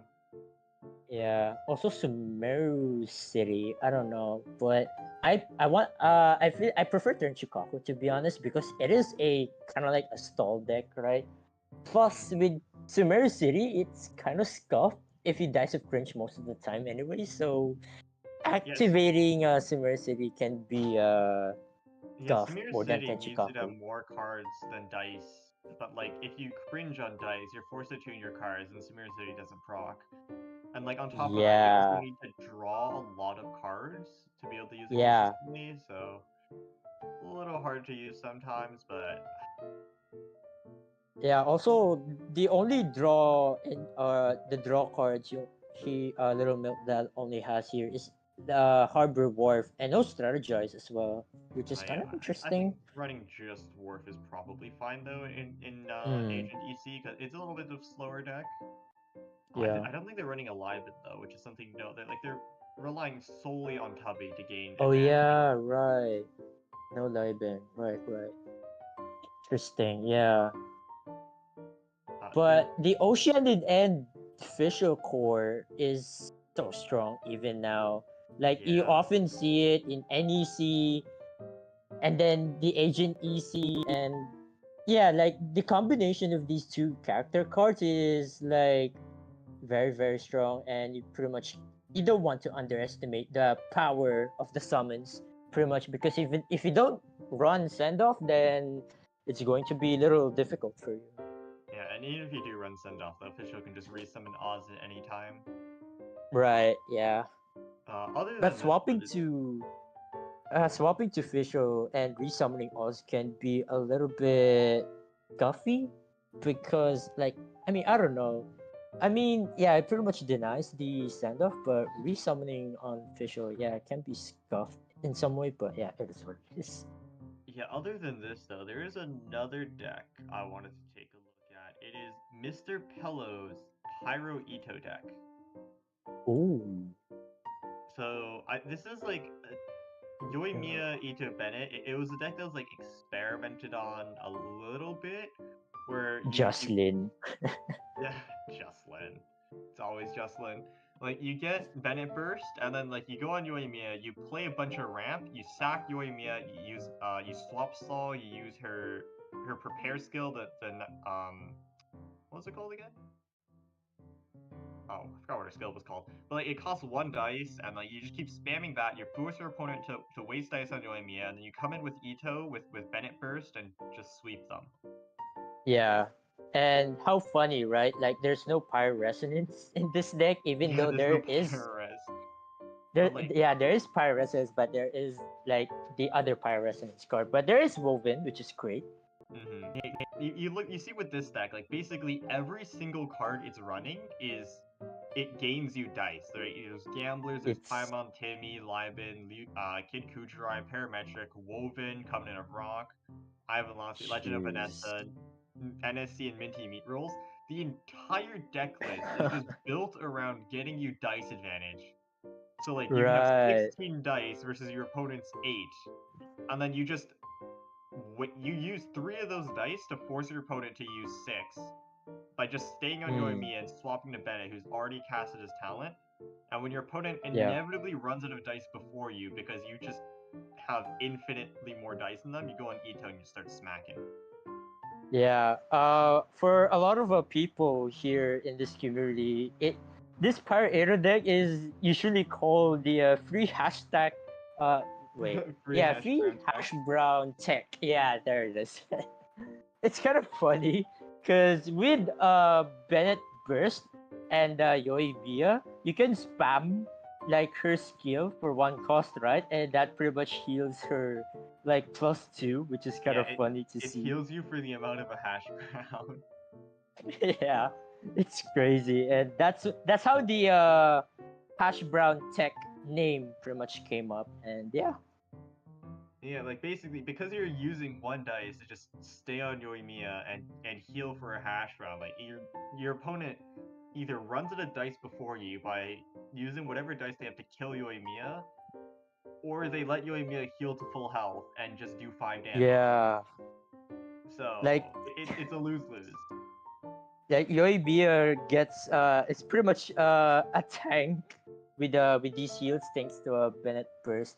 And yeah, there's also some list. Like some people would run Bennett talent and some people would not run Bennett talent. Why do you think is that? I think it's like I think Bennett talent is you run it if you want to sometimes play for Bennett because like Ito should be at full HP most of the time, and like if he's not at full HP, he should theoretically be able to heal in 1 or 2 charge attacks. So it doesn't Yeah. really matter. And like Ito can kill a character with 2 charge attacks. Yeah. Right? And So, like, speaking of healing, there is no healing cards in this yeah, deck. that's true. Your healing is the free hash brown. Like Interesting. I So think the reason you don't run the Bennett talent though is like Ito should be able to heal the full HP within 2 charge attacks, and like yeah. in those 2 charge attacks he's dealing 5 damage, and then after he's full he deals 7. So then no matter what, Yeah. like you're guaranteed to kill something within 4 charge attacks, no matter what. Yeah, but I was thinking, like, what if you were to face like Shenna Superconduct? Like, would it be kind of bad if Ito's HP kind of gets chipped away? Like, But like Ito I don't isn't know. really coming in that often, I guess. It's hard to Mm, say. Because you want to build yeah, your stacks, you also want to build Bennett Burst. Right? There's 2 things you're building towards, which is a bit rough. I think that's the hard part of playing this deck. yeah. Well, I haven't really Okay. played it myself, but I have seen it in action a few times, and like when it works, it's pretty funny. Yeah. If it works, it works. If it works, it works. You don't get to complain. If we get to see this in this patch, now I kind of want to see like the hyper carry. What's it called? The hyper carry cube with Bennett burst and the electro hypostasis. I think Ishinagi brought that last patch on week 1 and is able to secure 5-0. So I was hoping it will make a comeback in this patch because there are a lot of Itos, right? And Ito's like main weakness is that hyper carry deck. And with that hyper carry deck, sorry, I'm blabbering with words. Like with Bennett Burst combined with the electro hypostasis, like it's a lot of damage if you think about it. But Speaking of hyper though, someone did in fact bring it. oh wait, actually didn't I, know. I think Who did DZ it? brought hyper. It's Bennett cube agent with Bennett talent. Oh, nice. Yeah. Bennett Okay, that's great. Bennett burst does in fact work on all 3 of cube skills. It only heals on the first one, but it Mm, does get the damage amplification for all 3. So yeah, like, like instead of doing it's 2-2-3, it's now 3-3-4. yeah. But imagine if you're able to get Bennett talent like very early, like let's say Mulligan or even top deck like round 1 or round 2, like if you're able to get like Bennett talent just for electro hypostasis, then yeah, that could be that could go somewhere. But if Yeah, you like, don't get it, then it can be kind of scuffed. I think it's really strong though if you do get it, because for the cost of 5 Yeah, dice, you do 10 damage, and that's not even including like if you do a reaction, because Bennett will be applying pyro when he's charging up his burst. yeah. Like Like, this deck heavily relies on Bennett talent. Like if you don't get it, then it's scuffed. But if you do get it, then it's going to be very great. yeah, right. Like you get Liu turn 1, you swap Bennett skill, and Mm, then you ramp with a Paimon. Next turn you do you get the Bennett talent, and then you ramp some more. If they kill you, you go agent, and then like you go cube, you skill twice. You go three yeah. three four plus reactions. You do that 2 times with like your infinite ramp. You do 20 damage plus reactions, and your opponent is just really confused because the opponent just skilled twice on cube.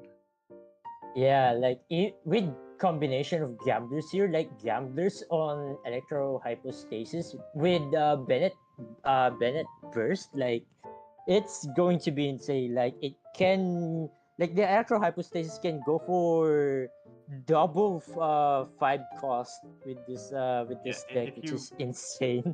if you ramp, you can even do triple files, and like you can prepare pyro res to like when they inevitably get worried that one of their characters is gonna get lethal, they swap to a character with pyro on them. It's like boom, pyro res, Yeah. baby. Like if oh my goodness, like with Bennett burst and Pyres, like the initial damage on the rock paper scissors combo on electro hypostasis is like 7 damage, and that's a lot, and that's not over. Like there's more to come. Like, sheesh, Yeah, it's insane. But Cube is a very funny. It's a very funny character. Very funny. yeah, friend to dude, I play want to with. see more electro hypostasis, to be honest, because I feel like electro hypostasis can be kind of annoying for aero decks, I guess, but I don't know. There's The thing is, also though, like, Cube is clunky to use because you're forced to stay on it for 3 turns straight. So your yeah, opponents can just mess around and just like do reactions on you all day, every day. but I was thinking like now that someone brought this, right, the Pyro Cube, now I'm thinking, did someone brought the Mago Kenki Electro Hypostasis and Xiao? Oh, the map Mario sauce. It's actually been a while since we've seen that. Yeah, true. Like that deck is so fun. Like if That you're able to that high deck is roll with classy.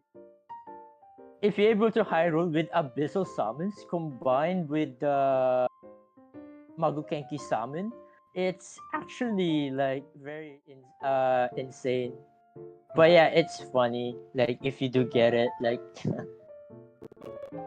and ooh, okay, here we Moving go, on, round 4 Binzu is with playing Binzu. his very interesting Sarah Candace Razor deck versus Sherry's Bin. Yeah, we're seeing a lot of Ben here in this tournament. But we'll see who's going to win this one. I don't understand But the purpose of Sarah in this deck. I'm gonna be perfectly honest. right, I don't know yeah. why Sarah is here. I really don't. Like I just her her crow feather like makes it so Candace and Razor do +1 damage on their skill and burst, but that just doesn't seem Yeah. that impactful. Really. Also, confusing. Sherry's Arrow Ear is now fully equipped with Tenacity and Bell. Like, Yeah, they even had time to Sumeru City. They just go on Barbara and full ramp her 1. No, Yeah. with full confidence that it's with Binzu's deck, it's impossible to punish. yeah, like Binzu's deck is a setup deck. Pretty much, you need to set up a Candice burst, and then Racer burst, and then Binzu's deck is a combo deck. right. So it's going to be a slow start for Binzu here, but once Binzu's able to get everything that he needs, then Binzu can pretty much pop off in pretty much round 3, I guess, or round 4. Like I think the issue though is like when Binzu is able to pop off, Ito should be able to pop off too. Which Yeah. which is a little bit of a problem. I think it's a little unfortunate that Sherry wasn't able to swap to Ito faster to get Ushi out, because losing out on 1 stack from being attacked. I mean, Ushi does come out now. 3 damage, regains a shield. Quite spicy. Binzu just hair skill again. Or That is not. Sherry's running Sack Greatsword instead of the Bell. Oh, okay, never mind. I thought I saw Bell, but no, it's not. It's It yeah, is Sack Greatsword, Greatsword. yeah. I think the rest of the list though is pretty standard for the most part. Sumeru Yeah. City, I think that's the only thing that kind of is different from other decks. Yeah, 1 Tenchukaku and 2 Sumeru City. Very interesting. Yeah, no change. And yeah, like it's very interesting to see like some. Whoa! Whoa! Really, this early? Binzu not Ah. very happy at that something. He's pretty much sending the message that Binzu is not having this. He just got And what's the swapped question? all. Oh no. It's really unfortunate. And now we though, 'cause, see like, Binzu's list Binzu- here. Binzu doesn't want to attack because he wants to proc Liven, but he also doesn't want Barbara to be cleansed. Right. Oh, I think Binzu's now going for Candace first. Most likely. Yeah, it's now or never, pretty much. Yeah.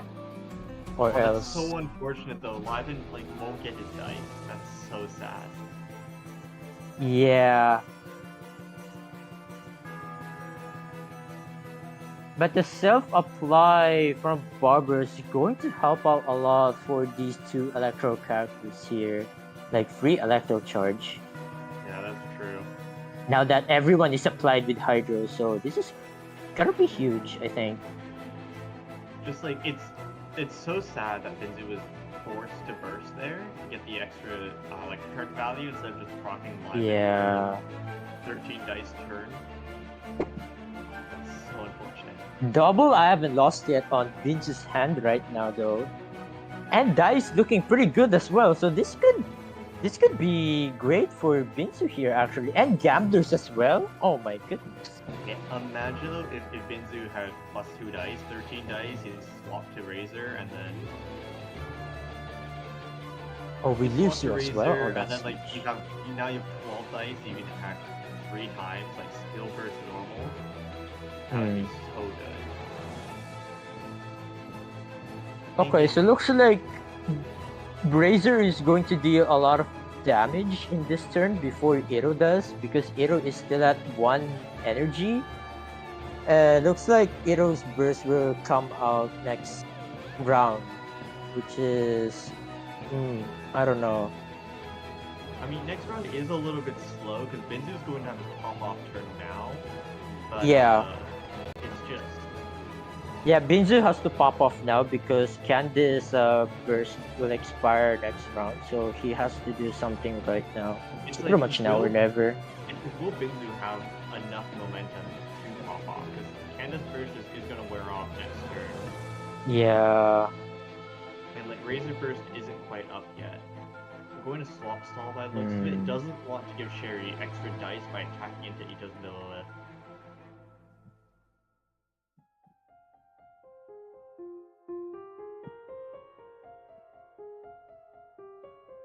I think Binzu's going for skill, and then do you really want burst on Sara here? I don't think so, because burst on Sara is so Never expensive. Starburst. Like you don't want to So play it pretty bad. much.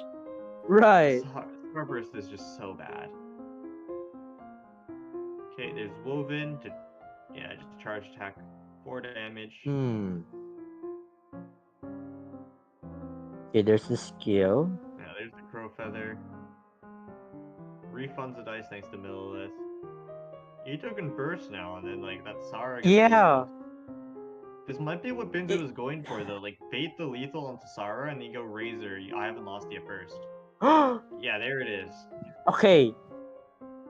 Sherry got pretty much baited, and now Binzu can go Yeah, for.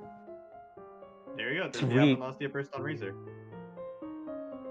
And yeah, the burst on Razor as well. Oh boy. It doesn't do that much damage though, because like Razor changes. It is what it is. Yeah.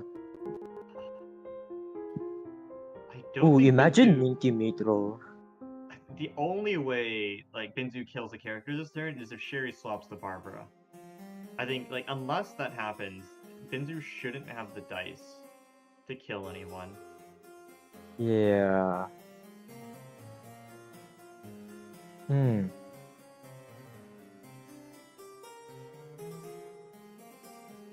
With gamblers, I don't know. I think Sherry has to swap to Noel here, I think. I think that's the safest play because Noel is still looking healthy and you pretty much want to tank a lot of damage with Noel. So I see no reason why you don't want to wait, or unless Sherry has woven into heavy strike, but that's not the case. And oh yeah, Oh, do you want to normal attack or skill? I feel like I think you want to skill because then like I don't think it matters either way because both lethal and both do 1 AC, so it really is no yeah. different. Wait, no gamblers? Really? Gamblers wouldn't have made a difference. No, gamblers would have made a difference because if Yeah. Binzu gamblers would have been plus 2 dice and he can Ito skill again. That's a misplay on Binzu's part. I think he just forgot. Oh. I think Binzu like genuinely just forgot about gamblers attack again. Or he might have always just been going for Ito proc Liven and like just let Crow Feather do the easy. I think it would have been better though if you played Gambler's normal attack. Yeah. You get 1 EC, and then Barbara ends first. They get the heal, and then Crow Feather hits. You get a second EC. So you could have theoretically gotten double EC. That's unfortunate. Like that gamblers could have helped a lot for sure, but didn't play it. But I might have thought that just getting the line that could punish so hard. Yeah. Okay, now Binju has to swap to Candace, I think. Oh my goodness. Yeah, the fast swap. Oh no, you don't want that. Heavy strike, Geores. Fuck. Lives on 1. Okay, yeah, lives on 1, but Can't swap to Candace unless Binzu hashes. Like hash. yeah, hash on Candace. Hash on Candace to swap. I think Binzu's not going for it. He's probably going to skill again, yeah. Yeah. Bonk. Okay, big dice odd. I think this should still be GG's because win and freedom. Oh, monster resonance. GG's. Red. Skill and then into charge attack. I think regardless of what Binzu did, like that extra EC wouldn't have mattered. Ito just got full stack before Binzu could have done anything. Yeah. But, like GG's to both participants there. Like Sherry early on recognized and to couldn't punish their full ramp play. And then like Binzu tried his hardest to go rush out of Candace burst to get the combo ready, but like wasn't able to do it. And Sherry was able to take the win in the end. Unfortunately though, Binzu won. I feel like Binzu forgot the gamblers there. Like if he played gamblers with that because I don't think it would have mattered too much because like Ito was just full setup. The conversation soon. I think your thing blipped out as soon as you started explaining. So we'll go back to Sherry did a really good job of recognizing that Binzu couldn't punish with his deck, and Binzu tried his hardest to rush the setup, but just wasn't able to do it. Though Sherry won the game, Binzu won the match because Sherry played the bell when their deck stated they were running Saka Greatsword. So Binzu won off of a technicality. Oof, yeah, unfortunate. A bit rough. But though. yeah, it is what it is. Like whoever high rolls pretty much wins. But yeah. Also, just roll harder. I want to say something. Kirano, what happened to Kirano? Did he win again? That is the question. Oh, that's true. I think it's time for bracket time, baby. Yep.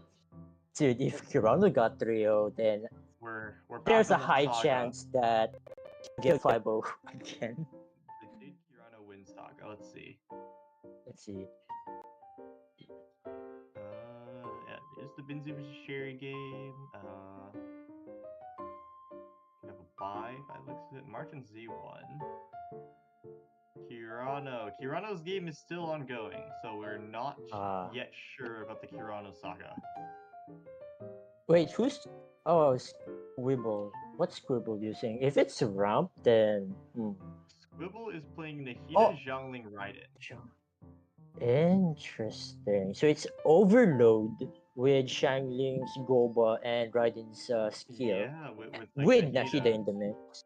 Yeah. They are in fact running Raiden talent and Hita talent, both one-offs. Now that's cooking. As well as one copy of Gamblers. This deck is cooking.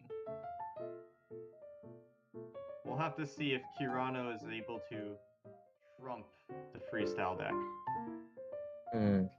This moving on though, Fervor once again, and Venus playing Kali Hyper Bloom. That's a throwback to 3.3 days. Used to be a very popular deck. Right. It also got 5-0 recently, I think. Was that last patch or last patch? I forgot. But it got 5-0 in EU tournaments like last time. But yeah, seeing it here right now is actually very nice. That's pretty cool. It looks like Fervor Dice and Cringe pretty bad. Fortunately, though, they have Pyro Res to instantly one-tap the Mona, and then they have Stiletto to one-tap Official. What Fervor needs to do is, like, they need to tune 4 to Pyro Res, so they can keep the Omnis in order for Stiletto. Right. See if they recognize. But I think so far this is looking pretty good for here because Mona and Official doesn't deal a lot of damage, but it deals a lot of reaction or elemental reaction damage. But that's pretty much it. And goodbye Mona. Bye Mona. Yeah, like they even played the Tendorians to Pirates, which is rather smart because they want a Stiletto right afterwards, and like both of them lethal. Right, and even with the help of Lotus Crisp here, I don't think Fisher will be safe. And yeah, that's it. That's GG's. Should be 7 damage on the Stiletto. Yeah. Coming out. There we go. 7 damage, and that's by Official. Rip. Bonk. You know, it's kind of glad to see that double packaging is still pretty much dominating in this meta. Although Mona Clee is kind of like better, but I don't know. I think Pyrocag is just a really stable deck. It has like some sustain thanks to Bennett talent. It has like good damage thanks to Bennett talent, and it has like the really high reaction damage because of Pyro Res and Bennett talent. It's just like able to do so much.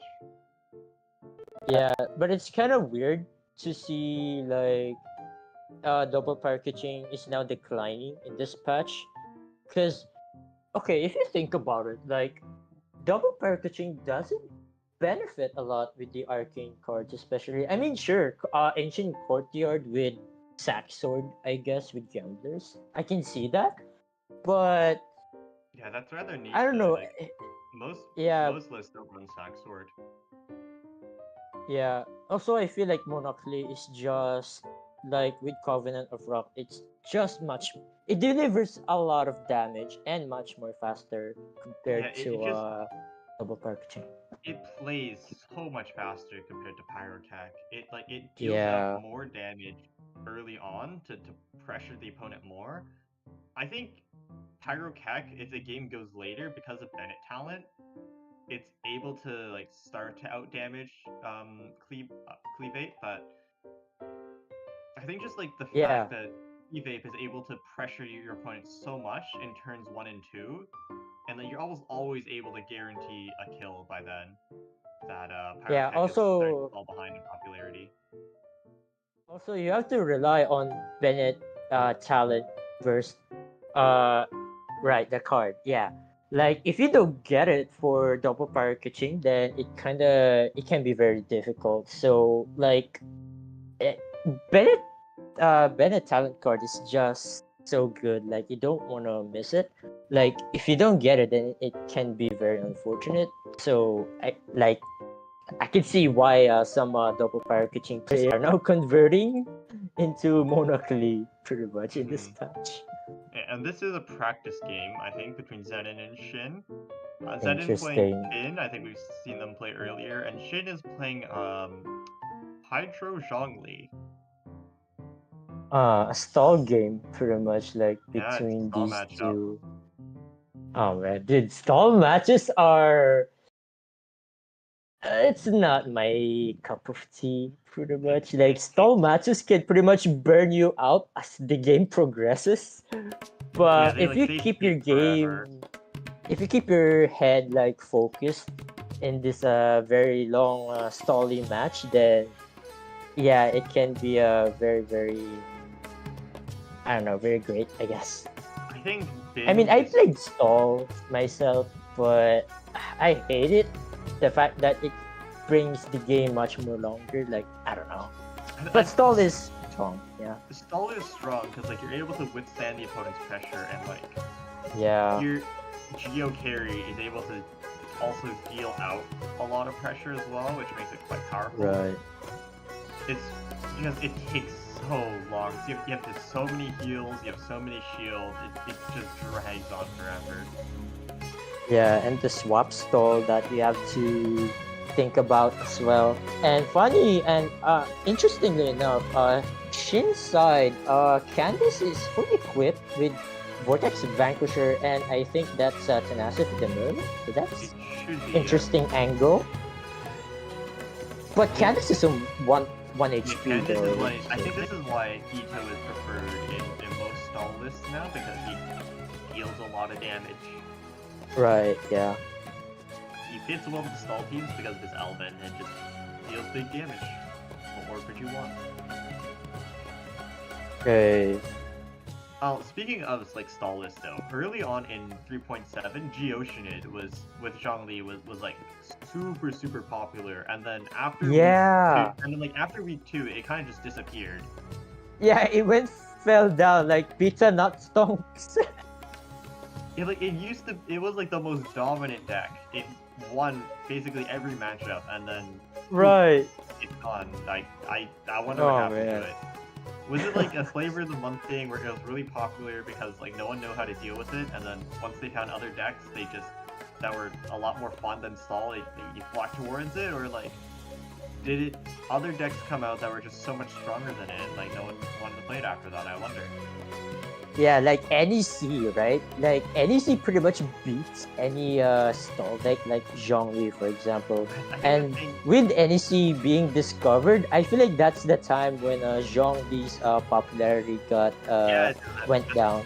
Yeah, that's true. But like NEC was like a little bit underground. There's a little bit discussion of it when it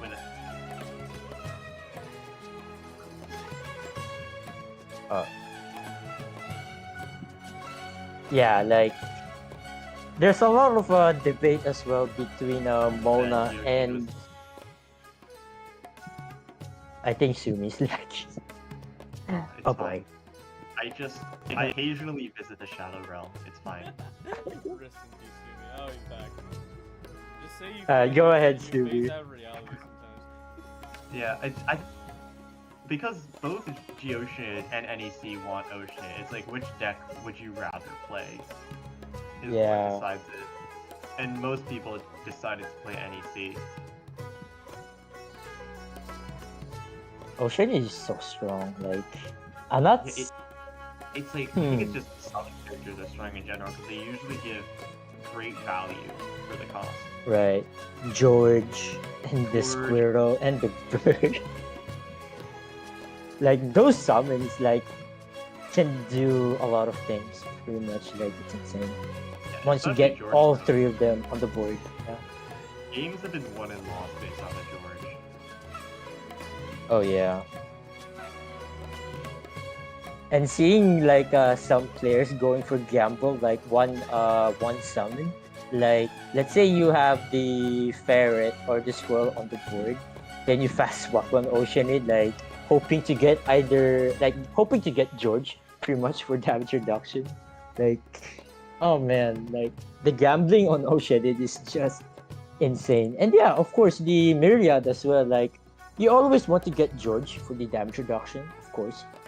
We always love George for the damage reduction, and if we don't get George, oh dude, like I remember back in 3.3 where George kind of sucks because you want 3.3, 3.4, like everyone's like, oh no, I rolled George. Like George is so bad. And then comes 3.6, like oh my god, I love George so much. True, so true. What a turn of events, but yeah. Like I remember back when MMEC was the thing, like there have been so many games that were won and lost off of ruling George. Right. Cause I feel like there's the this pop stall. Oh no. Swap stall, the peak swap stall gameplay, ladies and gentlemen. Oh my, 3.6 I love the caption. Haha, skill issue. Oh my goodness. Honestly, And 3.6 was the stall meta. Holy. Oh my goodness, like, oh man. It was like MMEC and Hydro Ito. Those were the two premier decks. Right. So how funny, like in 3.6, like Ito Dex pretty much dominates MMEC most of the time, I think. Like, and that's how pretty much Ito Dex got so popular in 3.6 because it's just hard counters, like MMEC's slow game plan, pretty much. Yeah, like, and the thing is, before then, Ito was actually pretty underground for the most part. Yeah. People weren't really using him, and then like we discovered that Ito fits well into stall deck. It was like, okay, well let's play stall Ito now, and then it worked. Oh man. Like we even banned the MMEC back in 2.6, and with that help of the ban, like the experiment on Aerodex went wild pretty much. Now that yeah, was it 3.6? Yeah, it is 3.6. Yeah. I think it was after the MMEC ban that like Ito really started popping off. Right. Yeah. All right. So we're talking about like the history of Ito decks while the stall gameplay is going on. And speaking of Ito, Zenin's Ito got eliminated for some reason. I didn't pay attention pretty much, so I don't know what happened. Candace was like spamming skill, and then Ito just died. Oh damn! And then now it's just down to Noel. Based off of how this game is going, though, Shen should eventually be able to win with Candace. Yeah, it just might take a while. Yeah, like Zhongli can paralyze Noel here. Like it's so annoying. This is why Noel in Geoceanid is not so popular anymore, because there's now Zhongli, and yeah, Zhongli does more than Noel pretty much. But I don't know, like Yeah, like Zhongli deals more damage than Noel thanks to like BV, and Noel's 5 dealing more damage. And also like he generates the same amount of shields, but he also has meatball. Honestly, this game is gonna take forever. Screw it. Back in time. Right. round 5 is starting. This game can wait. By the time we're done, it's probably still ongoing. Yeah. And now round 5 is about to start. Well, Kirano it's after did in fact win.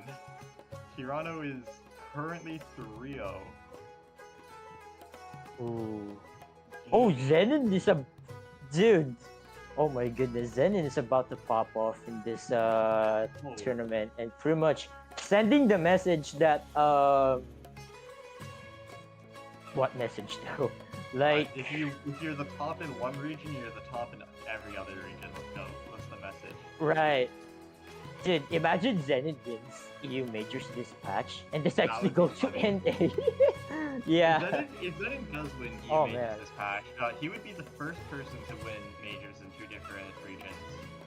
Right. Oh man, wish that could be me, but unfortunately I got faced with SI at the start of round Kirano is 4-0, ain't no way. Dude, okay, we better see Zenin and Kirano. Let's go. Kirano 5-0 with the really weird. Oh my goodness. we need to see Kirano and Zenin fighting off against each other. That would be so good. The matchup is possible. Like, I don't know what Kirano was thinking bringing this deck. I don't know if he thought it was the sauce to counter Bin, or he decided to just roll because, you know, Chicken Lava Ito was funny. Dude, if Kirano gets 5-0, wait, he already got 5-0, so it doesn't matter. Like, oh my goodness, this deck is gonna be popular next week. I can see it for sure. I can't wait to see this deck like pop up in other regions. And right? Yeah. Extremely confused as to what this is. Dude, Kirano is gaming for sure. Kirano's a gamer. What a gamer! Like, I remember back in, was it 3.6 or 3.7? He played Genki or Geo Kenki with Magu Kenki, Lawachurl, and I think he played it for both tournaments. Yeah. Oh, I think Kirano's been running Geo Kenki for 3 majors straight. Interesting. Yeah, like, holy, the Kirano is cooking with these abyssal summons, pretty much. Oh, damn. And oh man, unfortunately, we can't get Kirano versus Zenin, unfortunately. But it would be great if we get it though. But we should be able to see one of Kirano's games later though, so everything is okay. Ooh, okay. Oh! We should be able to catch one of Kirano's games. There versus Delfinder. Yeah. So, gotta wait on that. Yeah. Okay, yeah, a 5-0 match. The 5-0 match, Seems to be frozen. Oh no. Oh no. So we have to get it after. Alright, that's fine. Dude. I think, is there a possibility that we might... Oh yeah, there is actually a possibility that we might get 2 5-0s by the end of this tournament, I think. Oh yeah, because one of them will be down paired, so it is still possible. Yeah. Oh boy. I wouldn't be surprised if by the end of this tournament, Zenin and Kirano got 5-0. Yeah, Zenin has been playing very, very well with Bin, and like... Yeah, with Bin, yeah. Bin seems to have some pretty good matchups, if you know what you're doing. Dude, Iro decks are getting popular once again. I wouldn't be surprised if Iro is gonna be the next MMEC, and oh boy, it's gonna be a very messy patch for sure. Oh, we might have Soul Meta again. No. No. Flashback. Yikes. Man, I remember 3.6 majors. It was Hydro Ito and Geoshin. Every game, it was Hydro Ito and Geoshin. Oh yeah. With the occasional Ganyu SC, except it got banned. Oh my so it was Hydro Ito and Geoshin. Yeah, and this is how Z Crimlet from Asia won 3.6 majors, like with Hydro Aero specifically. So yeah, like, oh my goodness. Going back to the Aero days in 3.6, oh boy. And here we go with Kevin Z versus Binzu. Round Candace 5. 1v1. Both playing Candace, so this is kind of funny in a way. Yeah, Sar Crow Brother buffing Candace first, do 3 damage. Kevin Z does have Bennett Talent in hand, and also has a Woven, so should be able to Bennett burst this turn if he wants to. Yeah. But I mean, is it even worth to go for Bennett burst this round? I don't think so, right? Because you want to go ramp before Bennett burst, pretty much. But yeah, unfortunately, like really Kevin Z doesn't have any ramp, so yeah, Bennett burst will get delayed for sure. I mean, like, Bennett Burst is still fine, right? Because you do a Bennett Burst, and the next round you have 8 dice. You can still get value off of it, right? You can do +2 damage twice and also heal. So yeah, the heal as well. Yeah. Right. And but over to Sara, also eating a lotus to avoid the pyro res, as well as avoid some vaporize damage. Kevin Z decides to just normal attack, and Binzu responds by ramping. Okay. I'm assuming what's going on here is he's trying to bait a Sara lethal. Like Kevin Z could do pyro and yeah. could also do Woven Bennett Burst. Either one would work. Almost bursted without talent. Yeah, I was about to say that, yeah. But yeah, killing, or rather eliminating Kujo Sara here is not worth it. Like, yeah, she's the least threatening in this deck. So you don't want to eliminate her. Rather, you want to eliminate Candace or even Razor. Yeah, or Razor. It decides to play Timmy for later, I guess. Timmy, unfortunately, won't proc when Bennett's talent is active, so it's a little unfortunate. Yeah. He does drop Parametric though, so that's pretty good. Yeah. Parametric going second. There's a if he decides to play it, he could theoretically get off 3 skill, but there's a chance that might not happen. Dice are okay on Kevin's side, and not the best. Binzu does go heavy. Okay, I think what Binzu wants now is to just skill on Sara, get an EC off, and then have Kevin Z respond by lethaling. So that Binzu can swap Razor and I haven't lost yet first. Yeah, oh boy. boy. EC thanks to Candace first. Oh yeah, oh boy. That'd be the ideal play for Binzu. Ooh, yeah, this is looking good for Binzu, especially with Parametric as well. Like, oh boy, yeah, Razor is gonna get a lot of action here. But like, that's only if Kevin falls for the bait. Right, you don't want to kill Sara here. Yeah, and Kevin recognizes this, looking to just swap Clee. Really thinking about it, like, I think Kevin wants to get the Gambler's value. It's plus dice. It's +1 dice with Bennett active. And then, like, if Binzu somehow managed to kill Bennett on 7 HP, like, you go Candace, and, like, it's still fine. Yeah. You can see he really wants this. Kevin knows that the Sara is a yeah. You always want to play around the I haven't lost yet, because that card is a menace, of course. So I think the best play for Kevin Z here is to swap to Clee. You obviously don't want to swap to Candace. Oh, this. Oh. Okay, I think this is also fine, because then, like, yeah, Candace skill, this forces... Oh, skill, yeah, that's good. Yeah, like, it heals up Candace, it also forces Binzu to waste an action. Binzu could go to Candace, which would get lethal, and then, like, you go Razor, and then you can still first, I suppose? Oh, Candace skill will deal 5 damage, which is a lot, and and if Binzu goes on to Candace, it's 1 dice that you lethal. Candace is like dead. You deny Kevin Z his gambling because like Candace is just gonna strike. Okay. Opts not to do it. Just gonna swap Razor now. Boom. Right. And then Ito Burst. Let's go. Yeah, Ito Burst. And then, unfortunately, no gamblers, though. I think Binzu would have really loved to have gamblers.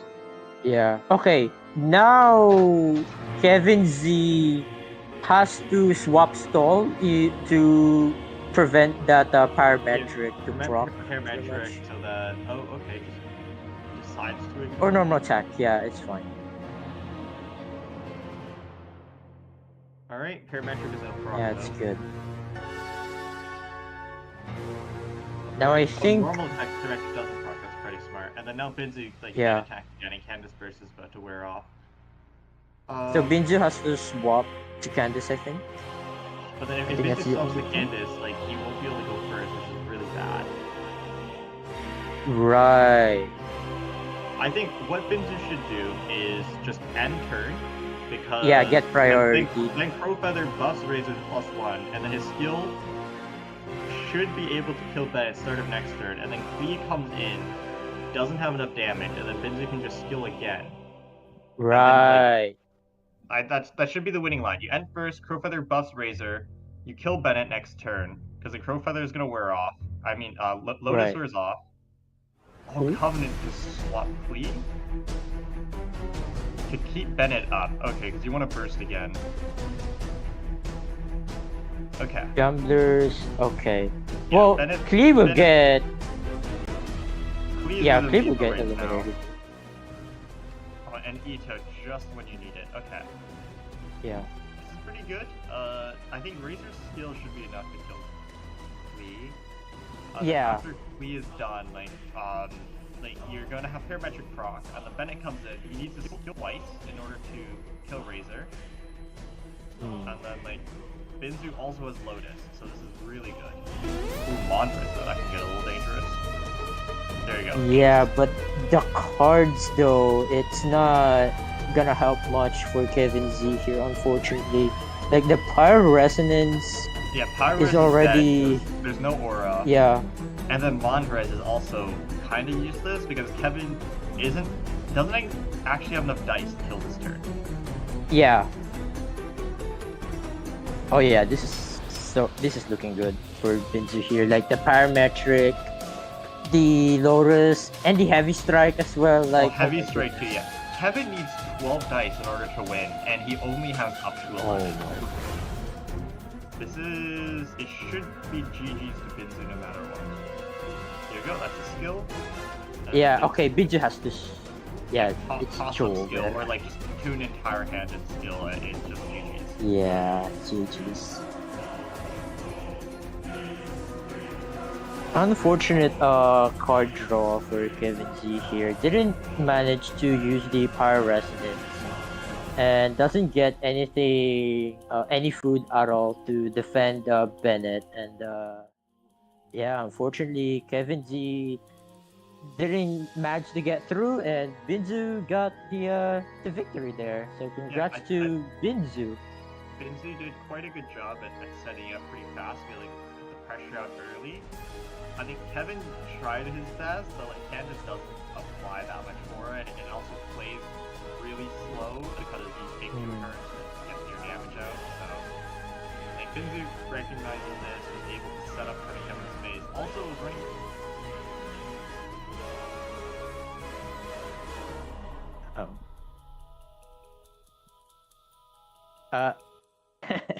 Oh boy. Able to have B, stop yoinking me.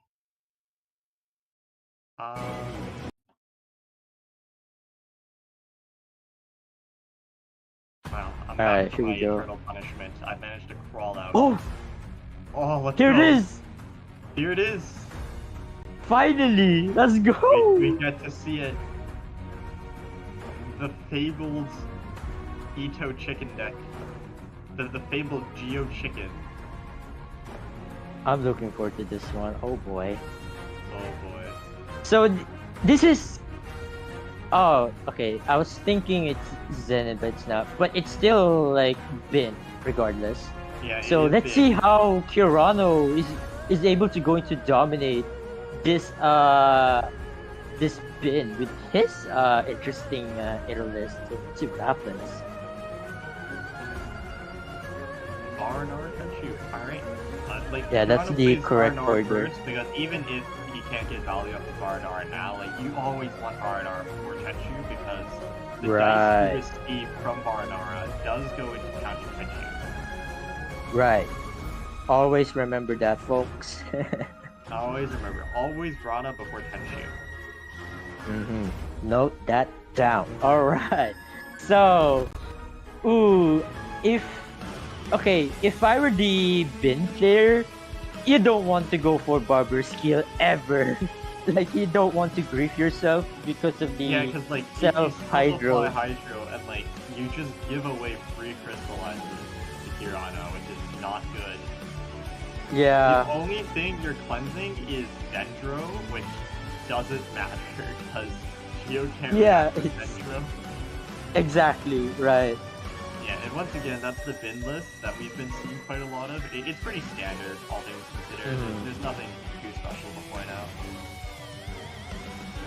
The amount of send-off as well, it's kind of surprising to see, like 2 copies instead of 1.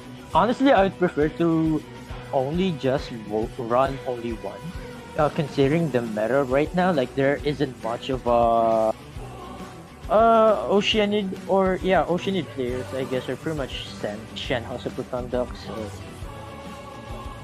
also, I mean, I guess you could pretty much hope to get send off pretty much early on, but I mean, I kind of see why you want running off 2 copies because of consistency. You pretty much always want to draw it, especially like against these decks like I mentioned, the Oceanid or NEC. Like sending off like those summons can be very helpful for Edo players, I guess. Yeah, that's true. Like, summons have so much value, especially burst summons. So being able to get rid of it for just Sweet Ice is pretty huge. But I think with the current deck meta, I don't think it's warranted to run send off. Oh my god. El Adeptus burst. Oh no. Oh no. Oh no. Oh it's so Jover. It's Jover. It's Yikes. so Jover. Oh no. Oh no. Oh no. Oh, and it even refreshes dice for Millilith to get another charge attack. Oh no. Oh my goodness, that's a lot of value. Yeah, yeah, you just concede. It's just like there's no way. It's done. It's just Jover. Oh my.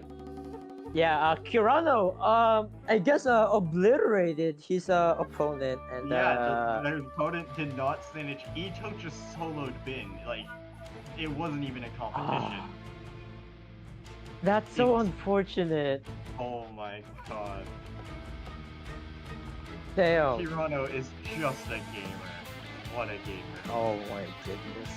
No wonder Kirano's dude, Kirano is just high rolling. Like holy moly. Kirano had the perfect hand to just dominate. So Kirano got 5-0, right? That was the 5-0 match? That was the 5-0 match. Oh my goodness. Like, that was a Dude, he got 5-0 so easily, what? It was 2 turns all the time. Oh my goodness. Oh my god. Okay, so now Zenin has to get 5-0 or 4-1, I guess. But if Zenin got 5-0, then that would be something else. And the fact that Zenin didn't face a Kirano in this whole tournament is just amazing. I guess they're pretty much dodging each other. It's the Jesus King Saga, but in EU. Yeah! Oh my goodness. The fact that G-Boot and Ting got 5-0 together, dodging each other is just mesmerizing. Oh man. We'll see if we get a repeat of it in EU, where like they just didn't face each other for one straight patch. It was a little bit funny. Oh. Alright. Okay, speaking of Zenin, who's facing Zenin? Oh wait. Oh, Zenin already won. Oh, is that in the second 5-0 then? Where am I mistaken? Hold on. Zenin is facing against Flop, and Flop is using, wait. Yeah, Flop. Did we see Flop played before? I don't believe so. Let me see what the deck they're using. It's the Fatsui Pyro Agent. Yeah, the Mona. Oh, it's Clee Mona. It's just Clee Mona. Yeah. I'm not gonna lie, there was a chance we could have seen it, because like half of the participants are playing Clee Mona. Right. But it's also possible we might not have. But yeah, I 50-50. think that's second 5-0 with Zenin taking down flop with Bin against Clee, and pretty much sends the message that Ito just beats everything. Like Ito Gaming. Ito just has so much yeah, value in his stuff. right. When Ito gets going, he really gets going. Is now you know what pretty much this means, right? Like 2 of our 5-0s is an Ito deck, pretty much. I can't Like wait for Ito Stallmirrors to once again take the meta. no. Oh my goodness, dude. Thinking I'm about that predicting it. is. You heard Oh it here man. first, folks. Ito Stallmirrors. They will take over the meta soon. TM. Oh man, that's gonna be annoying for sure. And looks like Wait. I have to play Ito myself sooner or later. Oh my goodness. No, it's fine. Just find the deck that counters Ito. Just like how Right. ABC counters Clee Vape and Bin counter. What does Bin counter? Bin counters everything else. Honestly, just hope that Bin doesn't get or bottom deck Tenacity with the Millilith and the Bell. That's pretty much how to win against Bin. Because if Bin able to get Tenacity of the Millilith early, that could be that can be very difficult to deal with, because the amount of value you can get from Tenacity of the Millilith early on is just absurd. You know, what could be a pretty good counter to Bin, though, is kind of long range. Oh, here we go again. Because Bin is reliant solely on Ito to do most of its damage. So if you can just freeze Ito with the heavy strike icicles, right? Like, that's all of their damage, and like they can't do anything now.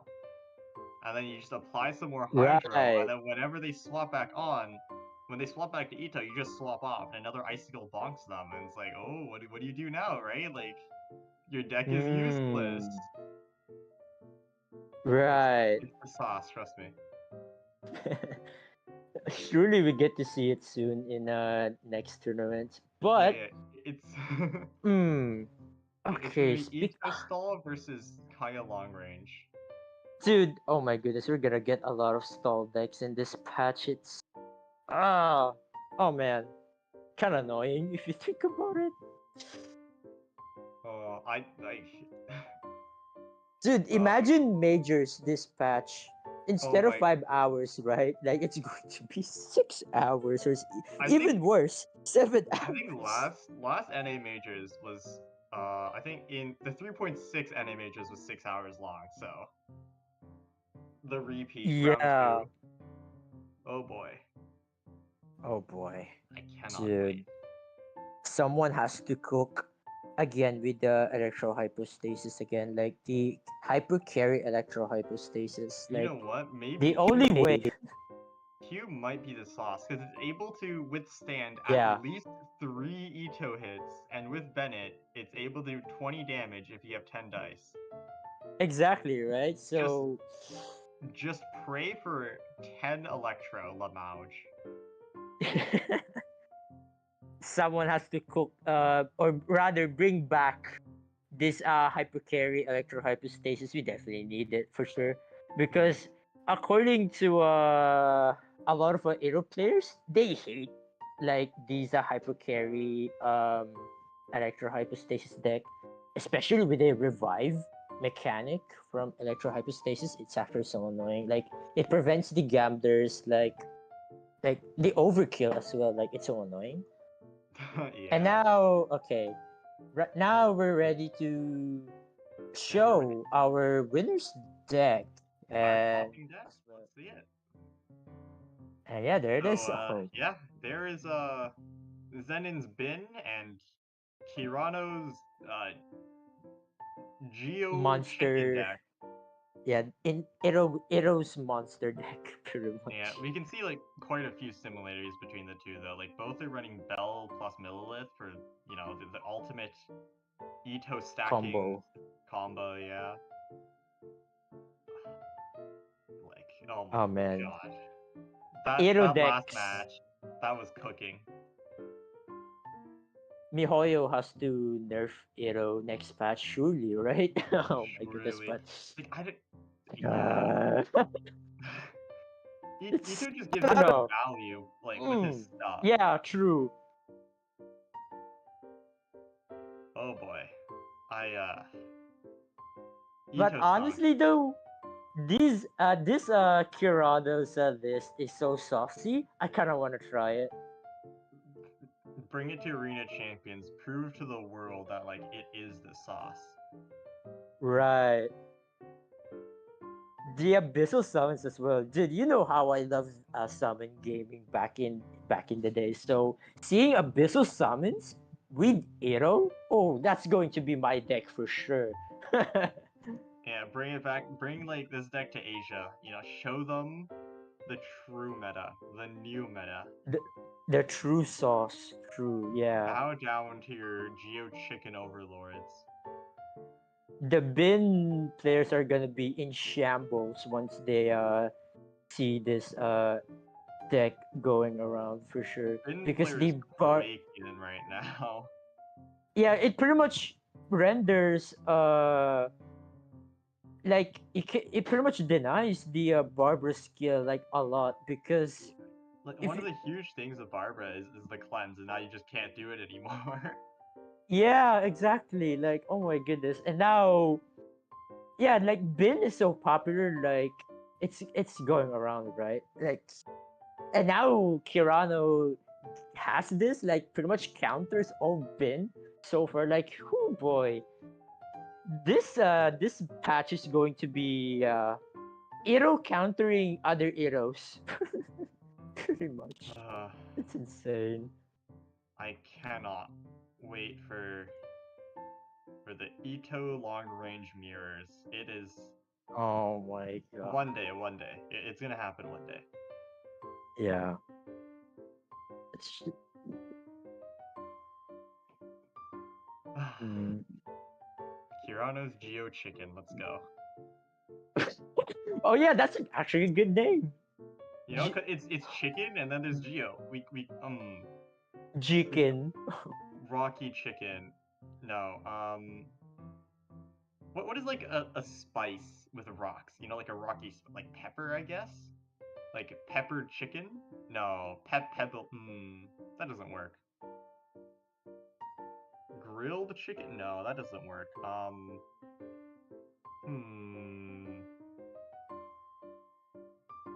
I would just call it Jackin. Just like how we named Genki for double Geo Kenki. Oh boy. But yes, it's kind of funny that we see chicken here. Wait, hold on. Ain't no way. I want to check something. Is Kirano, or rather the only player who brought chicken in this entire tournament? Let me see. Man, chicken has been like has been going Yeah. down stonks. Chicken is like one of those characters that are funny because it's a chicken, but like no one uses it because it's just so jank. Yeah. Wait, how funny? Why even? Okay, never mind. No. I was thinking like, wouldn't it be better if you replace chicken into Cheeto, nice name. Cheeto. It is on request by Kirano. I'm not sure why oh, it's called nice. Cheeto. Oh, because chicken and Ito. Cheeto. Yeah, genius. Right. 5 head. So smart. I like this. I like this. Expected from the man who introduced the Giga new Chad. meta. What a 5-head name. Also, I was thinking, right? Like, what if we replace chicken with electro hypostasis? What could be the difference, actually? Like, because think about it, right? The revive mechanic from electro hypostasis, that can be very annoying for a lot of aero decks, like denying the gambler's proc and anything else, pretty much. I mean, and like, Ito could theoretically kill in 2 though with heavy strike, which most of them are running. Right. So, something to consider. Also, imagine, right? Let's say in a very close match, let's just say both players are neck and neck against each other, like electro hypostasis. Oh no! Wait. I feel like, yeah, like the chicken burst is just like does The a lot chicken of burst. damage, I guess. Yeah, Yeah, I like mean with it's I haven't 7 lost yet. base Yeah, with 3 stacks. I can see it. yeah. Stacks are pretty jank though. Hmm. I think with that all, that should be it for today. Once again, if you'd like to join our amazing community though, as well as participate in tournaments, you can find us on our Discord at discord.gg/GITCG.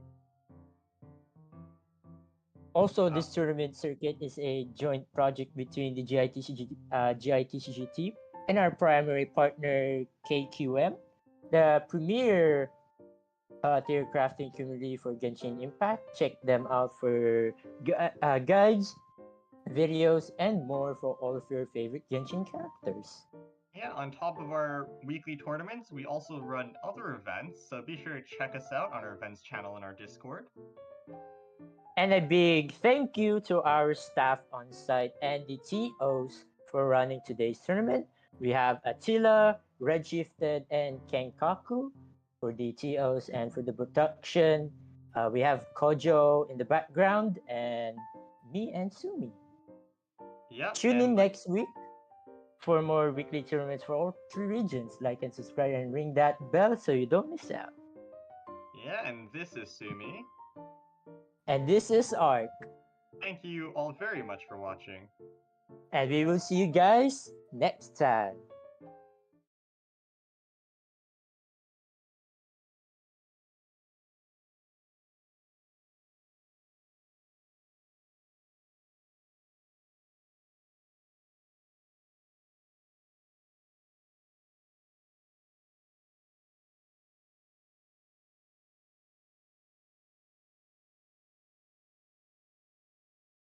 Put up a Very slide. sassy. After I have no idea what this surprise will be, so I'm going to ready for trial. This. Oh, okay.